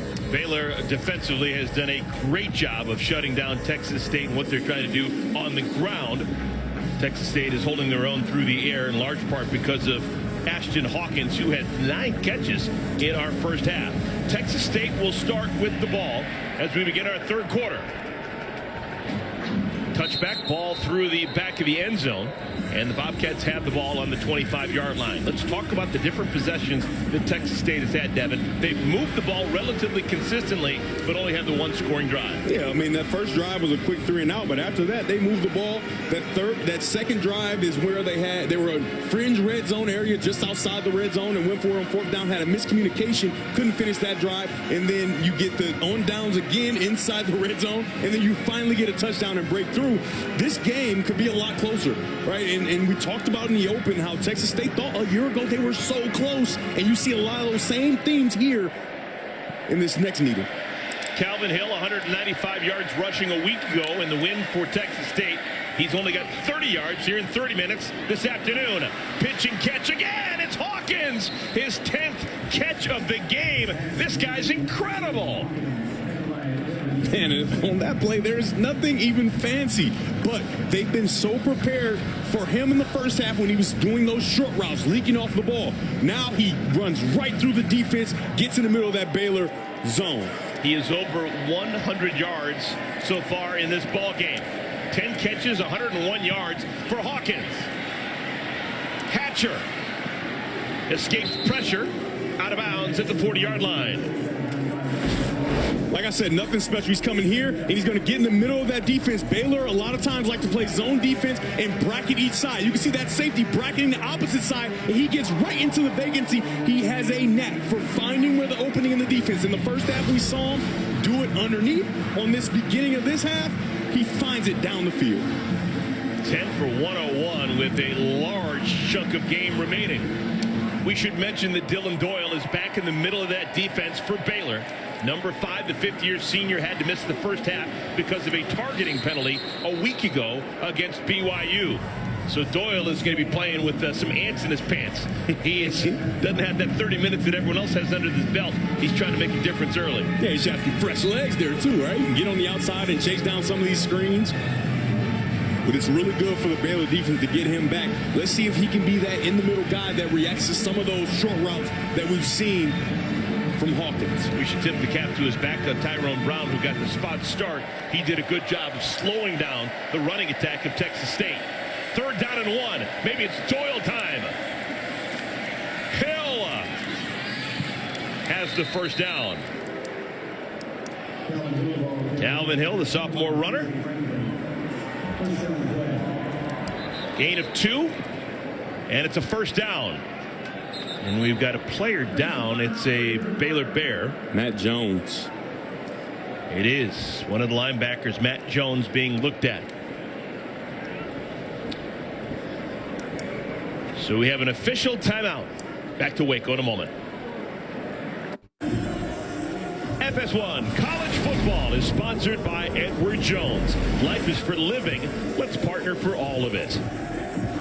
With Devin Gardner, I'm Eric Collins. It is a first down and 10 for the Texas State Bobcats. Down 14. First possession of our second half. Massive story in the game has been Ashton Hawkins working out of that slot for Texas State. Already 10 catches for 101 yards. Hatcher to the end zone. Incomplete. Wow. Charles Brown had it for a moment, and then Lucy took the ball away. That's the deep post we were calling for. The shot in the first half, he has it exactly right where he wants it. Gets past the safety. That has to be a catch. That has to be a catch. That's a nice throw by Hatcher, dropping it in the bucket. Those are the shots you have to connect on. Charles Brown, always a Bobcat, began his college experience at Montana State. Bobcats everywhere. Out in the flat on 2nd down and 10. Banks with the catch, and the ball came loose late. The ball is loose, and it's a fumble. I think Baylor's got it. Oh, my. Oh, my goodness. Mike Harris picks up the loose ball, and it's Baylor football. Yet again, fringe red zone area, just outside, moving well, and then something happens. In the first half, it was turnovers on downs, on 4th down with the miscommunication, and here you get a fumble from Banks. Yeah, that ball's completely out. I mean, there's there's going to be a quick review possibly just because it's a turnover, but that ball is out. Great job by Al Walcott. The senior Walcott, who has been part of big moments over the years with Baylor. Remember, he had the interception for a touchdown in the Sugar Bowl. He's the man who raked it away, and it was picked up by Mike Harris. First turnover for either side. Texas State just can't get out of their own way right now. I mean, they played well. I think that they called a good game. Hatchers played well. But there's just little things that they just can't get past that are creating opportunities for Baylor, and they're taking advantage. So the call stands. It's Baylor football for the first time in our 3rd quarter. Richard Reese close to midfield. Richard Reese, the true freshman, trying to reign for a touchdown. He has been super aggressive like we were told he would be. A gain of 11 yards. I love it from Coach Grimes because of how many naked bootlegs we've seen. The defensive end has to hold. They don't even block them. And the running back is able to squeeze right up the middle and get a big gain. I think I saw Dave Aranda smile. He smiled just a bit when he welcomed Richard Reese back to the sideline. Looking for the home run ball. Incomplete as bodies just laying on the turf. Hal Presley got caught up with Cordell Rogers. No flag. It's tough because they're going to call it incidental contact, but you still tripped the guy, right? You still tripped the guy and didn't allow him to catch it. So I don't understand how that's not a penalty when you kick the guy's leg as he's trying to run and catch the football. It's a great throw by Shapen and a well-timed shot call because they run the ball so well. You can see that's a one-on-one situation. Great call by Grimes, but they don't call pass interference, and the incidental contact is always fishy for me. You know, he trips him, and it was a mistake, but he still tripped him, and he stopped him from catching the ball. And Baylor calls a timeout. A lot of times you have those long plays down the field. Everyone is in different parts of the field, and you need to get everyone back on the same page. So 2nd down and 10 when we come back to McLean Stadium in Waco, Texas. The Baylor Bears doing their thing against Texas State. They lead by 14.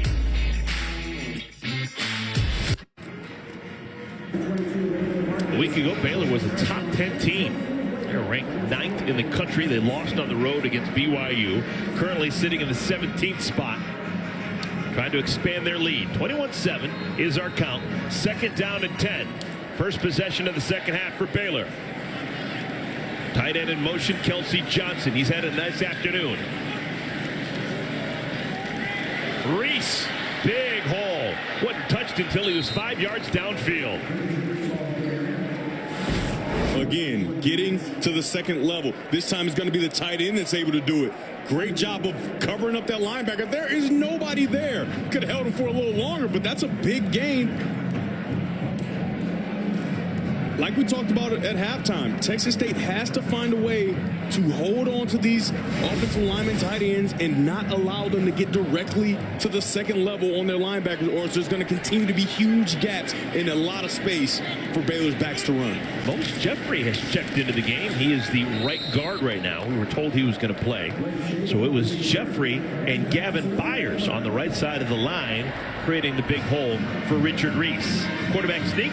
And a first down for Baylor. There's Big Mose Jeffrey, number 72. Fifth-year senior from Longview, Texas. Didn't play much in the first half. He was playing the Longview.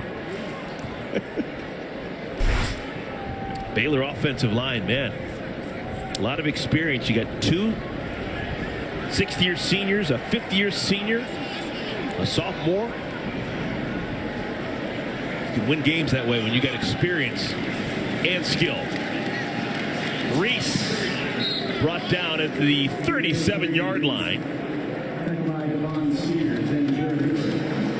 Devon Sears on the tackle. These two clubs played a year ago with Baylor winning, but only by 9. Similar game. Texas State has been in this throughout. Baylor hadn't been able to run away and hide. And Baylor gets a first down right here. Think the next first down they're going to go with a naked, because the defensive end was fast to go and get the backside on that run. Squirrel Williams. Good open field tackle. Ben Bell. Ben Bell and his brother Levi Bell. Both Texans, both transfers from Louisiana Tech. It's a nice job. The Texas State defense has done a good job of corralling and tackling the Baylor offensive players. It's just they haven't been able at the point of attack to hold up so that their linebackers can roam freely and make plays. That's been the real problem. They haven't allowed their linebackers to fly around and make plays because they're getting covered up by offensive linemen and tight ends. 5 minutes into our second half. 3rd down and 7. Williams not going to get it. London Harris, middle backer, Nico Isidore on the tackle. 4th down. What's the decision for Baylor? It's a much better job. You can see you saw a few of the defensive linemen really sacrificing themselves and hitting those offensive linemen in the chest so they couldn't get to the second level, create a bit of a pile up, and now you can't get on the edge if you're Williams. Nice job by Texas State figuring it out, but they have to find a way to get off the field on 4th down. Wow. I see this as a big naked down. I think there's going to be a naked bootleg or some form of getting Shapen on the edge to find an open target. Josh Fleeks was in the backfield. Now he splits wide. Baylor hadn't been stopped on 4th down today. A perfect 3 for 3. Shapen running out of time. Intercepted. It's actually going to lose yards because of the interception, but Texas State, they don't care. Sione Tupou with the pick. Texas State, they get their first turnover of the ball game. You're going to see Shapen. He's going to drop back and then get on the move, because that's where he's been comfortable in today's game, getting on the move and moving. But you can see Tupou's in the middle of the field waiting on you to throw it back across your body and picked. It's always the guy that you don't see. So Texas State, they turn it over, but they get it right back. No damage done. 8:57 remaining. 3rd quarter.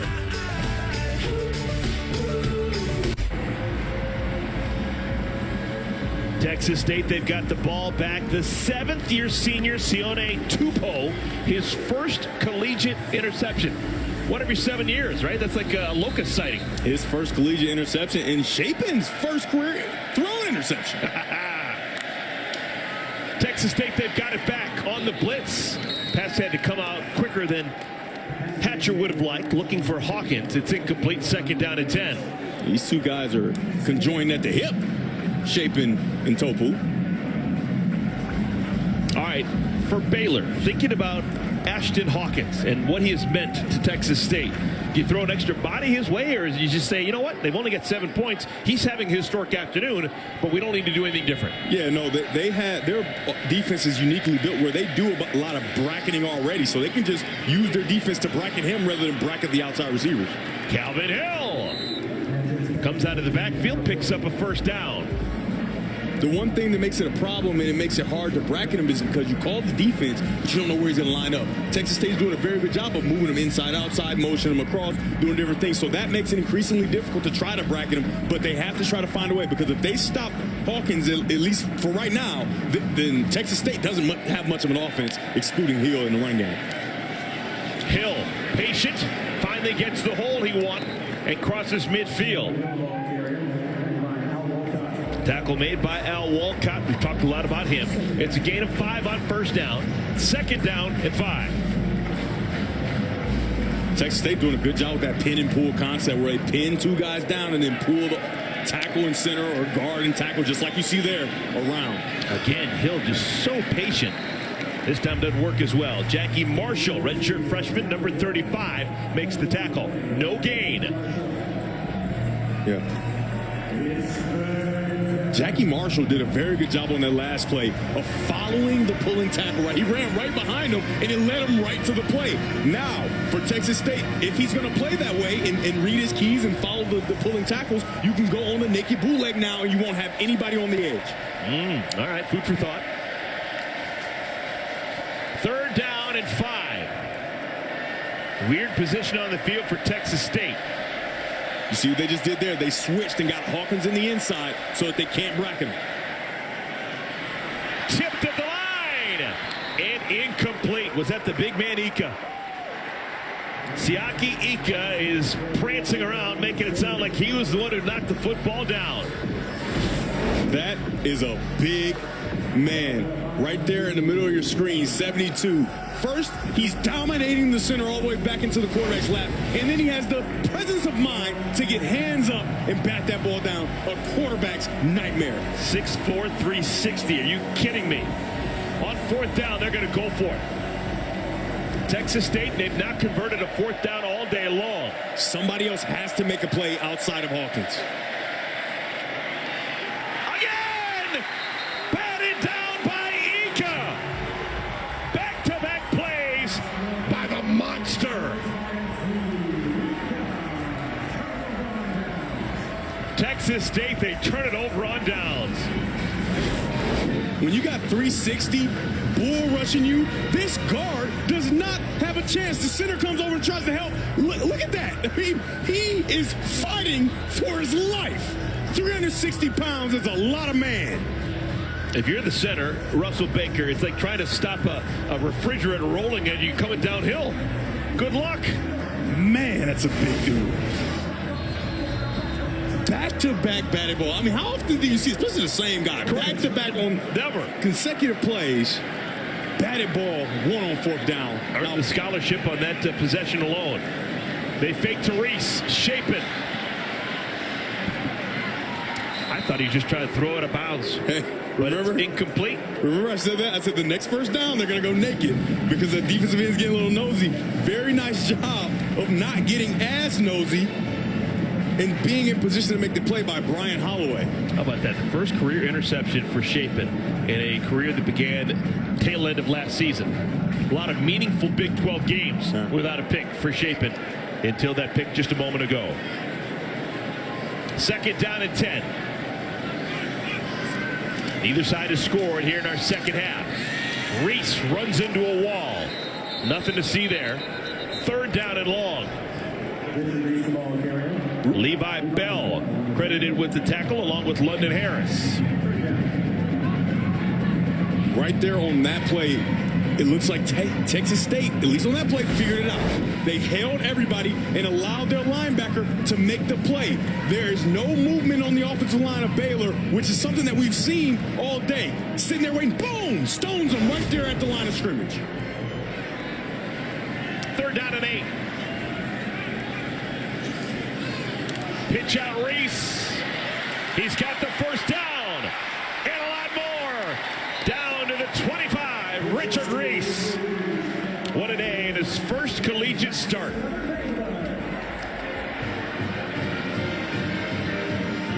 They go to a 3-down set, Texas State did, and it outflanks the defense right away with the pitch by Baylor. Nice call. 22-yard gain and a flag down as Baylor tried to go at warp speed. False start. Offense, number 14. 5-yard penalty. 1st down. Armani Winfield, good-looking player. He is called for being in motion. Contained player there, but he's in a 5 technique. You're already outflanked. The defense is already outflanked, and if you throw this pitch, it's over. You got guys outside. You didn't even have to block number 54 in white. I don't love the odd set for this Texas State defense. They've done a lot more damage and been a lot better when they're in 4-down linemen. They should get 4 in there, 4 big bodies, and you can see they got it there so that they don't have to deal with being outflanked right away like they did on that pass play. 1st and 15, play action. Low and almost picked off. Closest man to it was Kevin Anderson. That's tough. Shapen didn't see post snap. They had middle open to start, and then the backside safety kicked to the middle of the field, and now it could have been an interception had it been a good pass. Baylor last year, 12-2. 7-2 in Big 12 play. They're the Big 12 champs after winning the Big 12 championship game. They beat Ole Miss in the Sugar Bowl. So not a lot of negatives of recent vintage for Baylor. They are coming off a loss last week against BYU, trying to avenge that this afternoon. Reese is brought down. Dominique Ratcliffe on the tackle. It's 3rd down.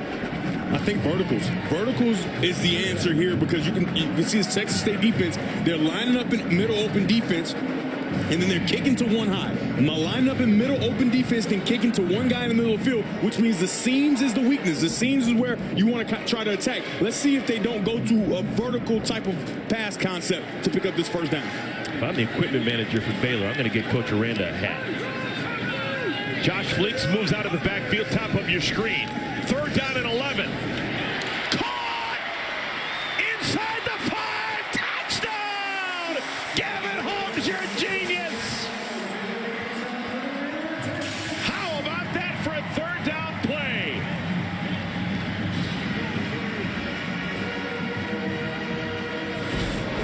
You gotta get to the seams! The middle defense is going to one high. Get the guy in the seam and get yourself a touchdown, young man. Oh, right up the seam for a score.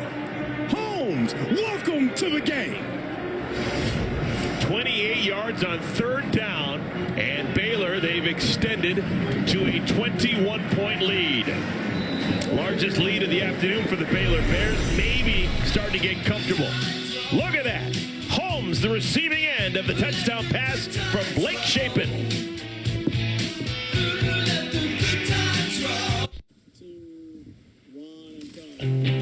Gavin Holmes, 6th-year senior from Justin, Texas. He scores just in time. Real nice play on 3rd down and a bunch. 28-yard pitch and catch.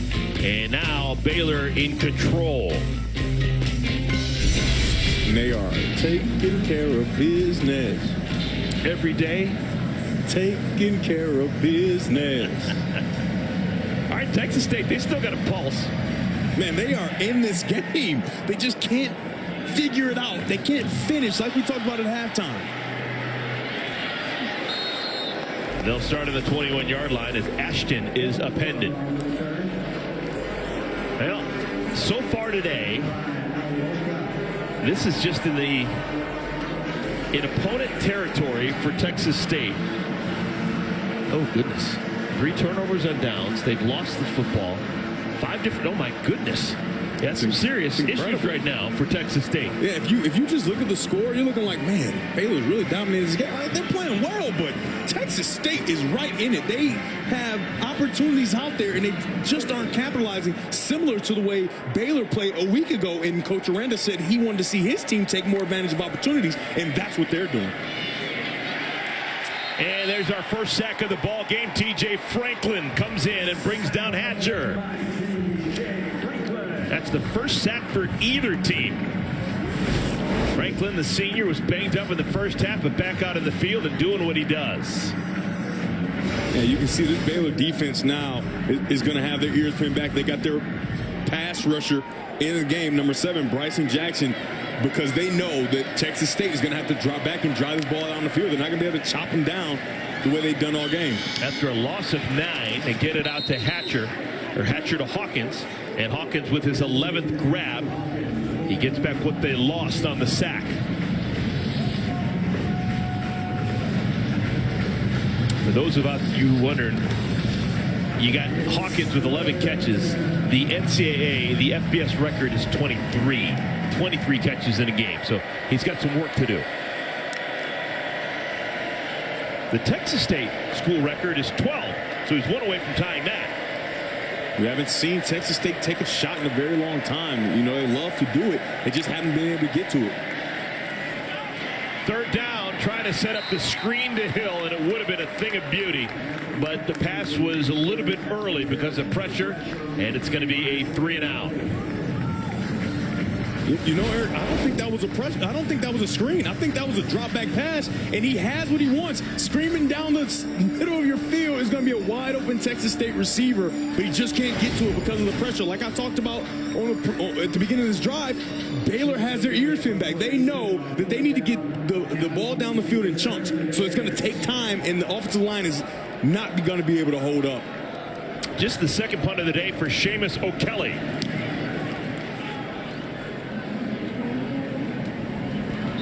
Fair catch called for and made at the 37-yard line. So Baylor's got the ball, leading by 21. Thursday, it's a special baseball night in America on Fox. Some of them have Aaron Judge with the New York Yankees looking to continue his record-setting season. Yankees taking on the rival Red Sox, or Ronald Acuna Jr. and the Braves battling for the NL East as they battle Bryce Harper and the Philadelphia Phillies. It all began 6:30 Eastern on Fox. How about Aaron Judge? Unbelievable. Just a great tight end trapped in a baseball uniform. I mean, or maybe a small forward on the basketball court. He's just a great athlete. 6'5", 270. And that works in any sport. Greg Williams, he's deep in the backfield for Baylor. Power front. And Williams dropped the football. Texas State, they've got it back. That's what they needed. They're still in the ball game. Alonzo Edwards knocked it loose. And it's pounced on by the Bobcats. Kevin Anderson makes him divert, and then you're going to get number 4, Alonzo Edwards, that comes and causes the fumble. Because Texas State has their 4th down, they're allowing their linebackers to get in. That's the first linebacker gets in, and then the safety's low to make a play, and the ball is clearly out. Texas State still has a pulse. How about the heat? You see the mirage down there by the ball? The heat from the turf. You can see it with the camera.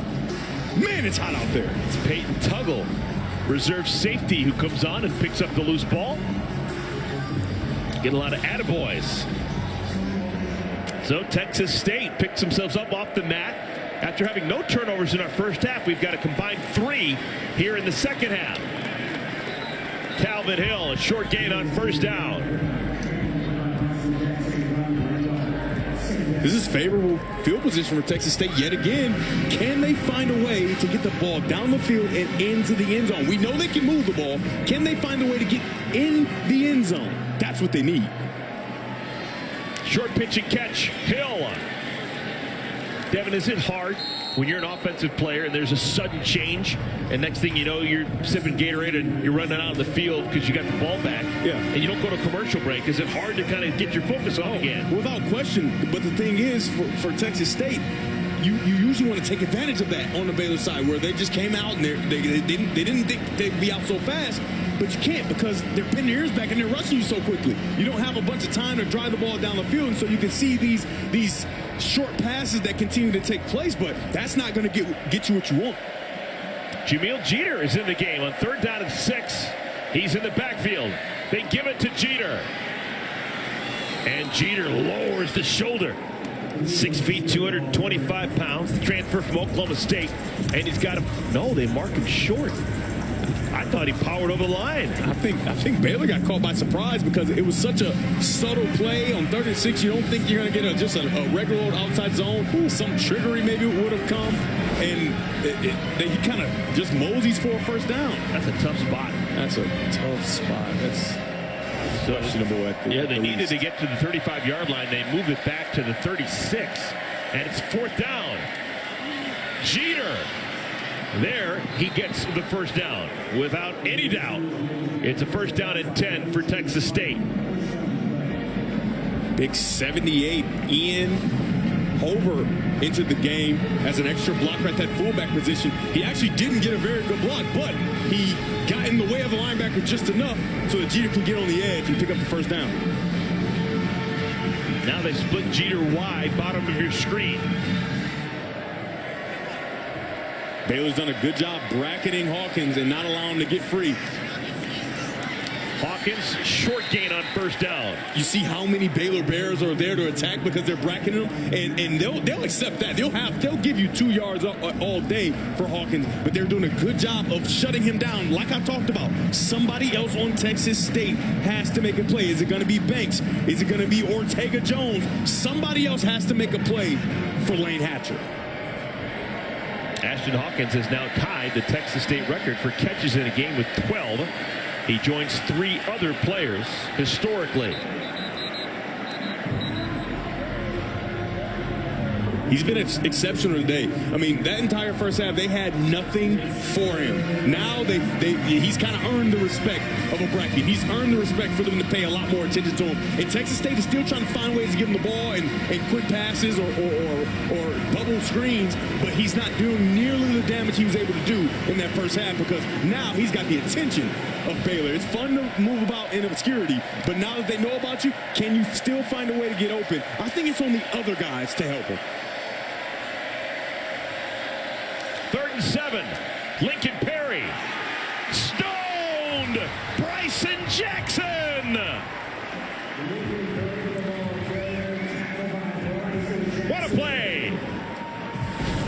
You're going to get an in and tackle switching here on the game. Very nice job. Coming underneath and bursting through. It's almost that type of perfect storm where they have the perfect play call for your defense, and the Jackson, the pass rusher specialist, finds a way to get in and stone. And look at this. Oh my goodness. This is going to be a long one. Seth Keller comes on. 46-yard attempt, and it's blocked. It is blocked at the line of scrimmage. Another missed opportunity after getting the ball past midfield for Texas State. That is how the third quarter draws to an end. The Baylor Bears pitch a shutout in the third quarter. For Texas State, they bring in their short field goal kicker. It has to come out lower. Shipley might have been the guy. Either way, Baylor's back on offense.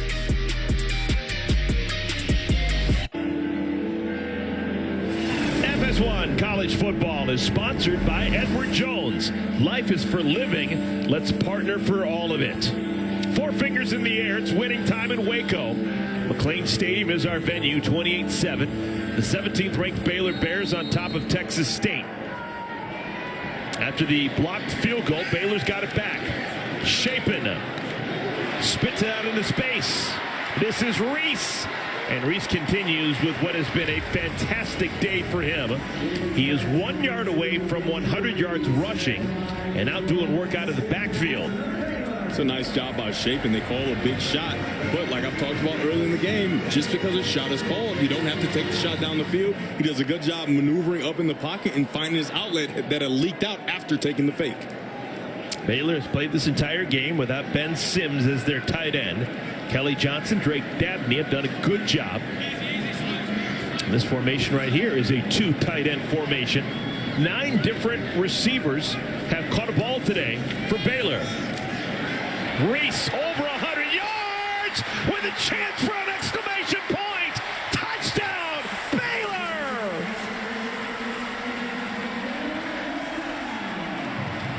Oh, Richard Reese have a day. 52 big ones.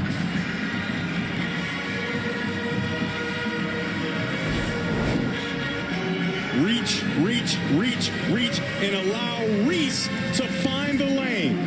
Nice job, and then burst through the hole, skinny and through. Reese is having himself a day.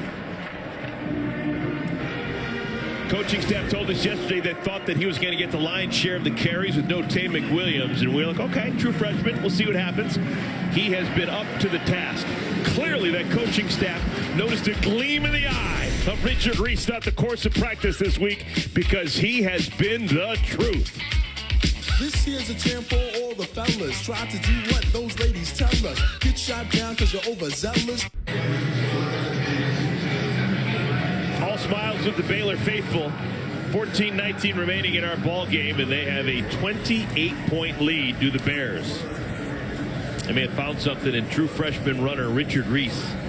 151 yards for his first start.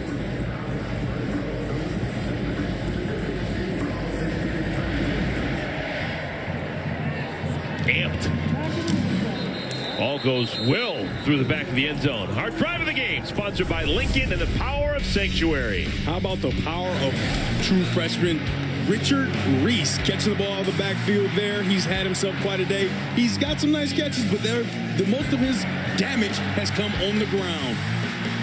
All the way to the end zone.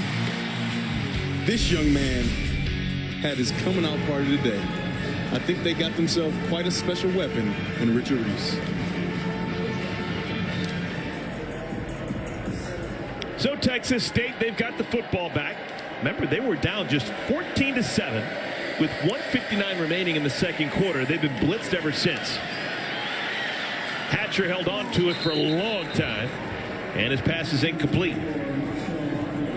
For Marcel Barbie, Hatcher so far today, 183 yards passing, has a touchdown, does not have an interception. Hatcher, one of the most accomplished non-scholarship Division I players. He clearly had an opportunity to get a scholarship and said, no, give it to someone else, I'm good. So he's paying his own way at Texas State. Pretty cool act from Hatcher. And now he goes down. Second sack of the ball game for Baylor. This time it's Brooks Miller.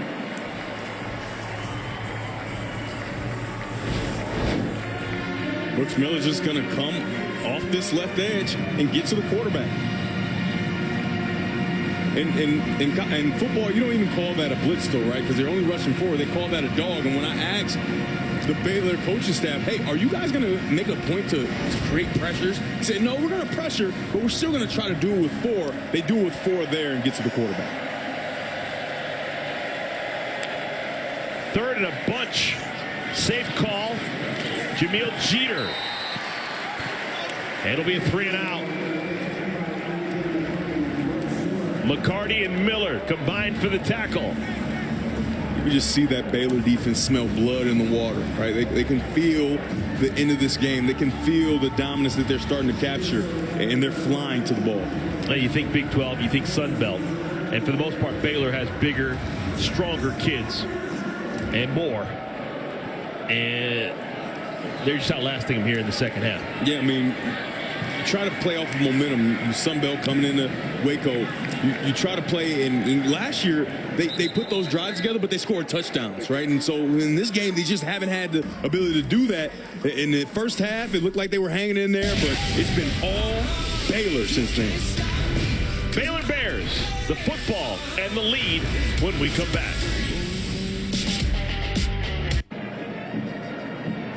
The biggest sporting event on the planet, that's not hyperbole, the biggest sporting event on the planet returns to Fox Sports, and for the first time ever, it's taking over the holiday season.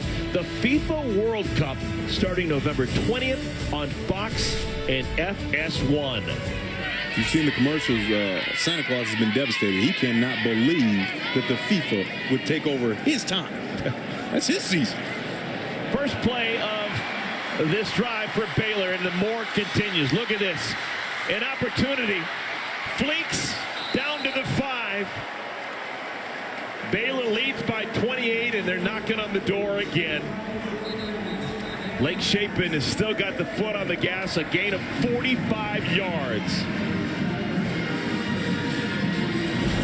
The linebackers are just dropping the backs. I mean, they're wide open on this little reel route, and he's finding his way down the field. A little shimmy, a little stick right there, a little stick back there, a little spin move there and a stiff arm.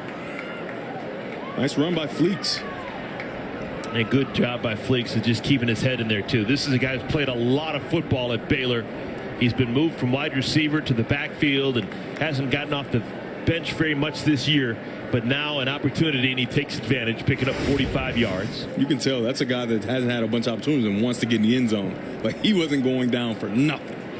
We've got a bit of a delay right now. Texas State, the Jordan Mask is slowly, well, he's still on the ground. Now he's slowly getting up.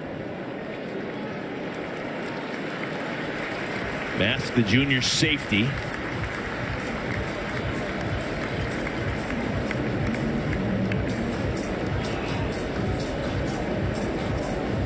Texas State. They've got a game next week trying to get guys healthy. They'll take on Houston Baptist. Baylor Bears, man, they're going to sink their teeth into conference play. They've got a game next week on the road in Ames, Iowa. They're going to take on Iowa State. 12.5 remaining in our fourth quarter. It was a 7-point game at the 2-minute mark of our second quarter. But the worm is turned. Two tight ends, Johnson and Dabney, in the game for Baylor. Reese, right up the gut. Did he get in there? Yes, he did. Another touchdown for the true freshman Richard Reese.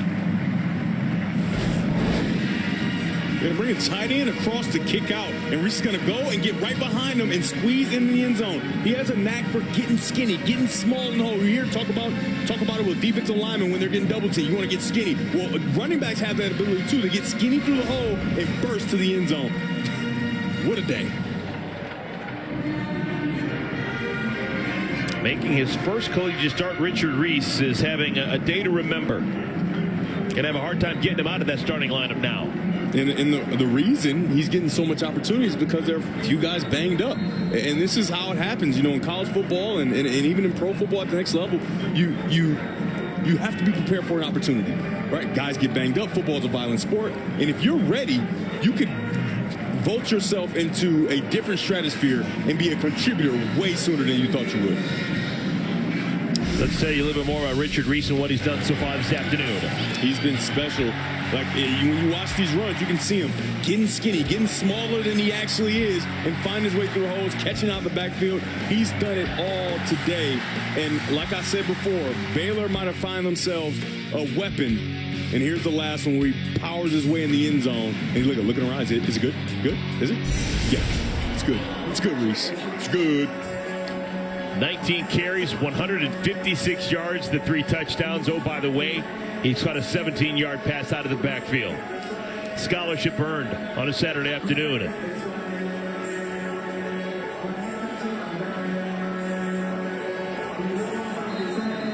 Coach Aranda, even though it doesn't look like it, he's pleased. He has to be. Get a true freshman coming in the game and having a splash that Reese has had.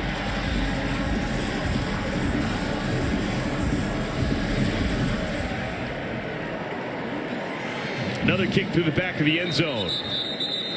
Now, later tonight, get a chance to see the third-ranked Ohio State Buckeyes. Buckeyes led by C.J. Stroud. And, are we saying that this is a fair fight? Toledo, the Rockets, DeQuan Finn, C.J. Stroud, similar numbers so far this year, Devin Gardner. Very comparable numbers. Obviously, we know that explosive offense for Ohio State is really good and tough to stop. But DeQuan Finn and that Toledo Rocket offense has done a good job this year, too. This is going to be a huge battle for Toledo and a chance for Ohio State to try to flex their muscles. You're trying to tell me that Finn is from Detroit, right?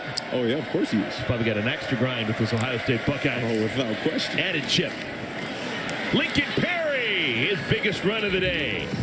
Gashing through the center of the line. Sophomore transfer from Arkansas State, Lincoln Perry. Perry and Lane Hatcher coming over together from Arkansas State a year ago. Pick up for 13 yards. 12 minutes to play.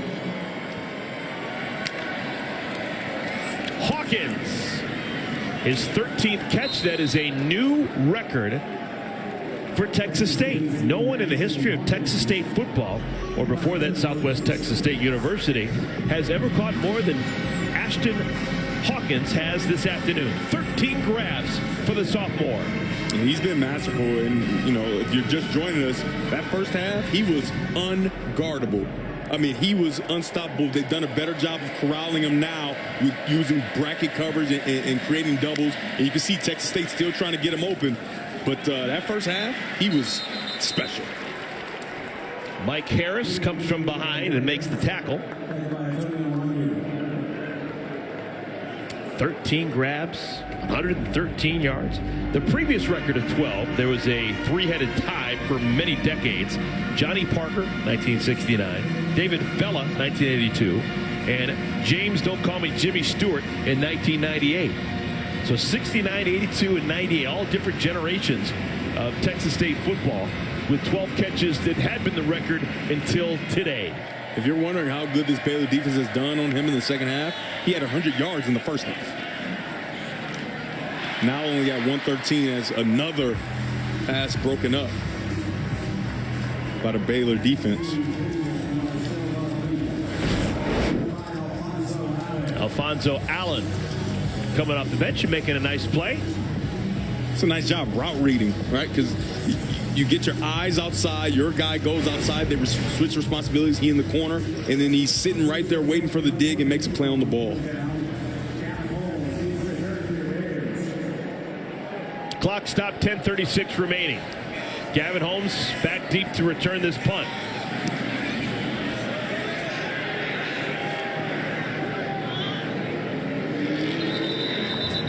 And the punt scoots out of bounds inside the 30-yard line.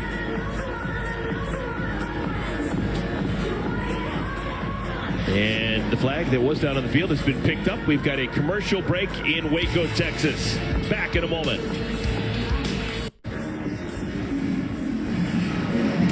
What's up with the bananas at McLean Stadium?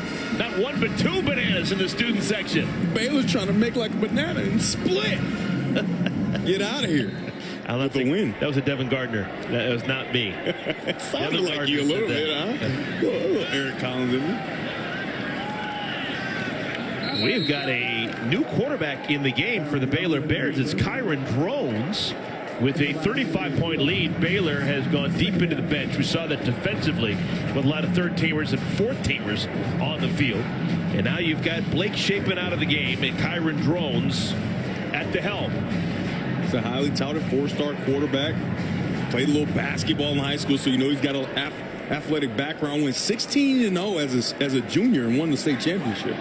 You win the state championship in Texas, you've done something. Absolutely. Squirrel Williams. Now Blake Shapen. You judge your quarterback by whether or not they win, and his team is going to win.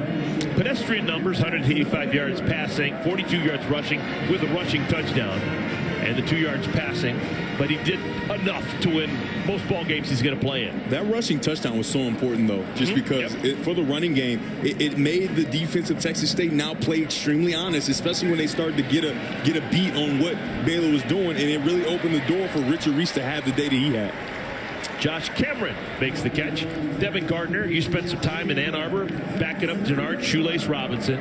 What was it like for a backup quarterback to come into a game down 35 or up 35? Well, it's an audition, right? It's not a whole bunch of pressure, but it's an audition with what you have. Like, you know, sometimes people say, well, they didn't play anybody. Well, you can only play, you can play. Well, this is your opportunity to play, and this is an audition to see, will you be the quarterback of the future? Will you get a good beat on it going into spring whenever you get the chance to truly compete for the position? Can you handle this moment? It's not a huge moment, but can you handle this moment? That's the question. Williams. 3 different Bobcats bring him down. Is it hard to play with a 35-point lead, knowing that the play calling is going to be different than in a normal circumstance? Well, a lot of times you try to stay on schedule with the way you've called the game. You see, you get him on the naked bootleg. Some things that he would actually do in an actual game. We saw him earlier today come in, and on his first play, because of the helmet of Shapen going off, he went on a naked bootleg. That's kind of his game. That's what he's able to do. And so I would keep this game the same. Obviously, you're not trying to pour it on, but you want to see what you have in that backup young quarterback. Now they're going to need all hands on deck because the schedule for Baylor is going to get difficult in a hurry.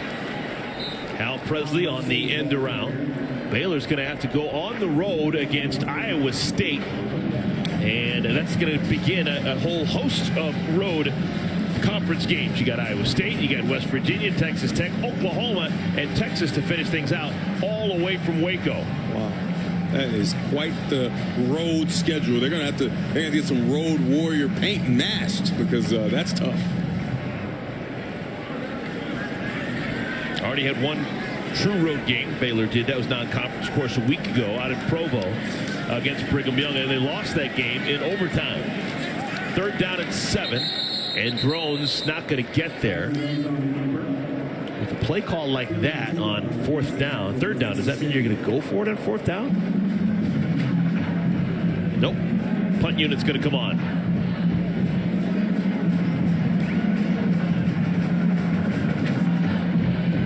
So we've gone under the 7-minute mark here in our fourth quarter. Clock continues to run. Isaac Power will punt the football away.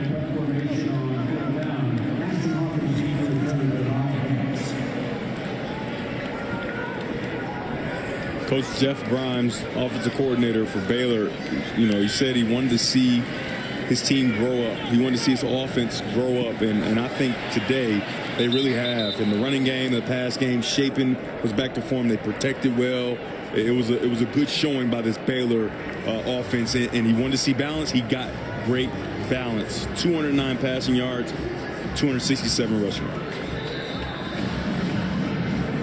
All right, let's talk a little bit more about Texas State, because last year they lost by 9 points, and they say, yeah, we probably played better than we could have. Today, they're their own worst enemy. They have had so many opportunities when they've gotten across the 50-yard line, and they've squandered the football either by not getting it on fourth down, by fumbling the football away, or by having field goals blocked. Yeah, it's been devastating. I said it before. They couldn't get out of their own way on today. But Texas State going into that Sun Belt Conference, this is going to be a team to be reckoned with. They have some talented players. They've got a good play caller in Coach Spavital, and they understand how to play and move the ball. They just have to shore up all the other stuff, the fumbles, the not finishing drives, the miscommunication between receiver and quarterback. Obviously, it was only one time, but it did happen and forced them to turn the ball over on fourth down. If they shore those things up, this is a really, really good football team, and it's led by their quarterback, Hatcher. 6 times in Baylor territory and only 7 points. That's the story of the game for Texas State. Josh Berry has come in for the first time. Back-to-back carries for Berry. Third down, Lane Hatcher still in the game as the quarterback for Texas State.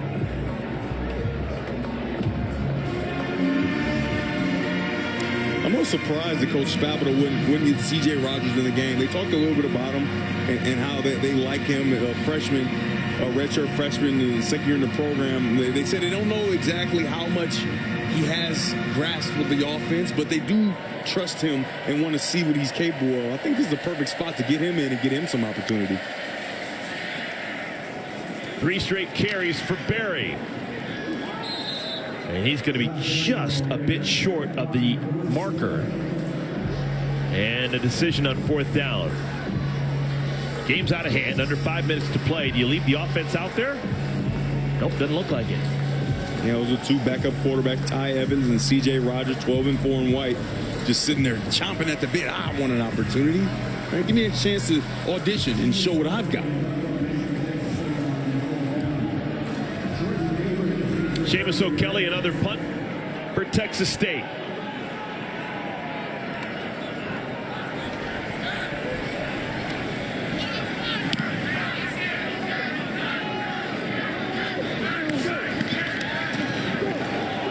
Nice. Jordan Neighbors. Neighbors across midfield. Freshman Jordan Neighbors showing you that his future is bright. Baylor Bears haven't lost at home in 2 seasons. They're not going to lose this afternoon. 42-7, 4:15 remaining.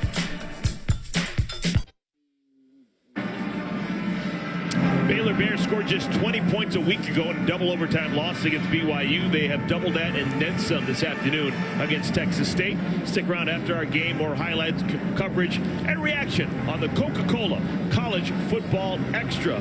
That's coming up next.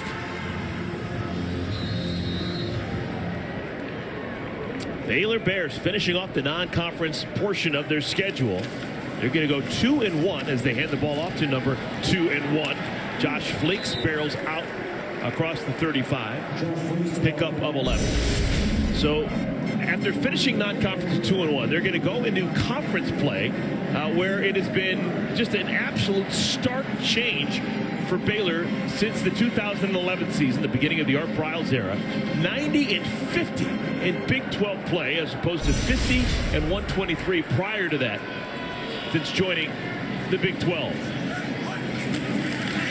Just amazing how this program has done good work. They had that down year a couple of years ago. Matt Rule left. Dave Aranda came in. That was the COVID year. And just some funky things happened around college football. But yes, last year was phenomenal. 12-2, 7-2 in Big 12 play.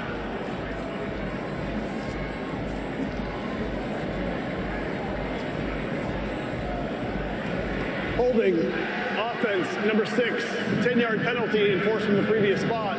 First down. Gavin Holmes. J-Ron Miles is being held by Gavin Holmes. All right, so 2019, Matt Rule had a spectacular year working that sideline. 11-3, then he goes to the Carolina Panthers. Dave Aranda comes in. 2-7 COVID year. He gets a bye on that. Last year, this is what they're all about. 12-2. They won the Sugar Bowl. So much positivity. Realistically, what's some possibilities for Baylor from what you've seen so far of that, Devin? I mean, they've responded, and that's very important. When you go and you play BYU, and they're a talented football team ranked in the top 25, you kind of get punches in the mouth, but a lot of it was your own doing. You could have easily been on top in that game. They missed an extra point in the middle of the game to even get it to overtime, right? You'd be 21-20 and the game be over. A lot of miscues, and then you come into the day against a team in Texas State, like we talked about, that is competitive, and they've been competitive in this game. They just haven't been able to finish. And for Baylor to show the resolve to come out after last week, that upset loss, and play the way they played today, it's super clean as far as penalties are concerned, and the quarterback, Shapen, done a great job and responded to the challenge that was presented to him by the coaching staff. Ball comes out late. Fleeks lost it. And it's a turnover. Josh Fleeks, recently converted from receiver to running back, lost the football, picked up by Kevin Anderson, and Texas State, they've got the football back. Teaching moment for Dave Aranda. His team is taking the foot off the gas.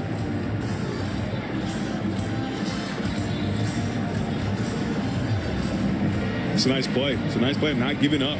Ben Bell, who came in trying to finish off Fleeks with his brother Levi Bell underneath him. That's the old-fashioned Malachi crunch right there. The Bell brothers combined to force the football out. And Texas State has now earned their third turnover. Third takeaway. And Fleeks is not feeling great either. So he fumbles the football and still feeling the effects of that hit.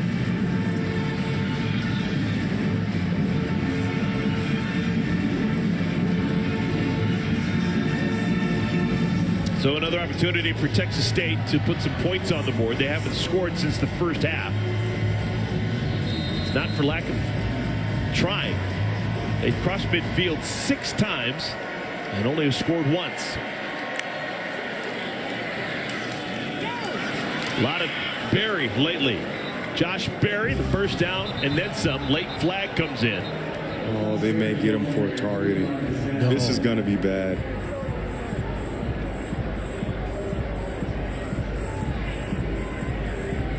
This is tough. Looks like I think they will get him for targeting. We had one targeting called on the field in the first half that was taken away upon review.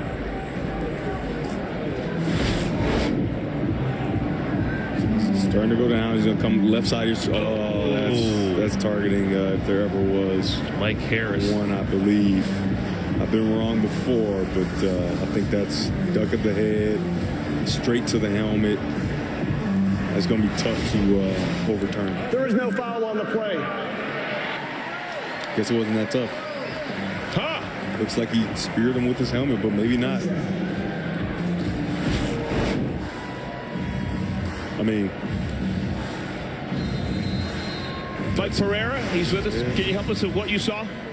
Well, they had a review before they even called the foul, and they ruled that it wasn't the crown, that it was the side of the helmet. And it has to be against the runner. It's got to be the absolute crown, and that's why they decided to pick up the flag. That's about as close as it can get, though, right, Mike? No, I can't get any closer than that. Quite frankly, I was leaning your direction, but then when you look at it at the runner, since it's a runner, it has to be what they call the 913, which is that absolute crown of the helmet. And if you can't prove that it's crowned, totally crowned, then you can't put on the penalty. But the interesting thing, they kind of made the decision with the help of someone else before they made the announcement. Mike, thanks for the clarification. Got to get the measuring tape off for that one. Take one last look at what we're talking about. That's a nice rule, though, because, so many times you get a guy who, maybe, I don't know about that one, but usually trying to get the head out of the way and the helmet's touch, right? Your helmet's touching, and for this good amount of time early on in the rule, it was always a guy's out of a game, and he's just making a hard, strong, tough football play, and the spirit of the rule was kind of getting lost. Use your helmet as a weapon, and I really love the change that they've done, and I think it's going to decrease the targeting calls considerably. Well, as Mike told us back in the first half, targeting calls are actually relatively rare, 1 in every 5 games on average these days. So it's getting the desired effect. There's fewer and fewer targeting penalties, and then fewer and fewer head injuries down the road. We've gone under a minute to play, 45 seconds remaining in our game and counting. Texas State content to just try and get some positivity, maybe not some points till end of the game, but just try and move the football against this Baylor defense.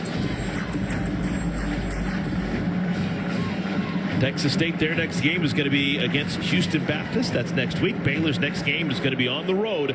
Big 12 conference game in Ames, Iowa against Iowa State. And that may be our final to the game.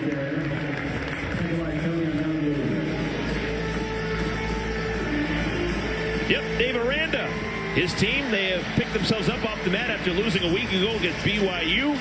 They come back home in front of some friendly faces and pick up a win for the 2nd straight year against Texas State. There's your final score, 42-7. Baylor defeats Texas State. Sure hope you enjoyed it. For Devin Gardner, I'm Eric Collins. Right now, let's send you back to L.A. for more college football.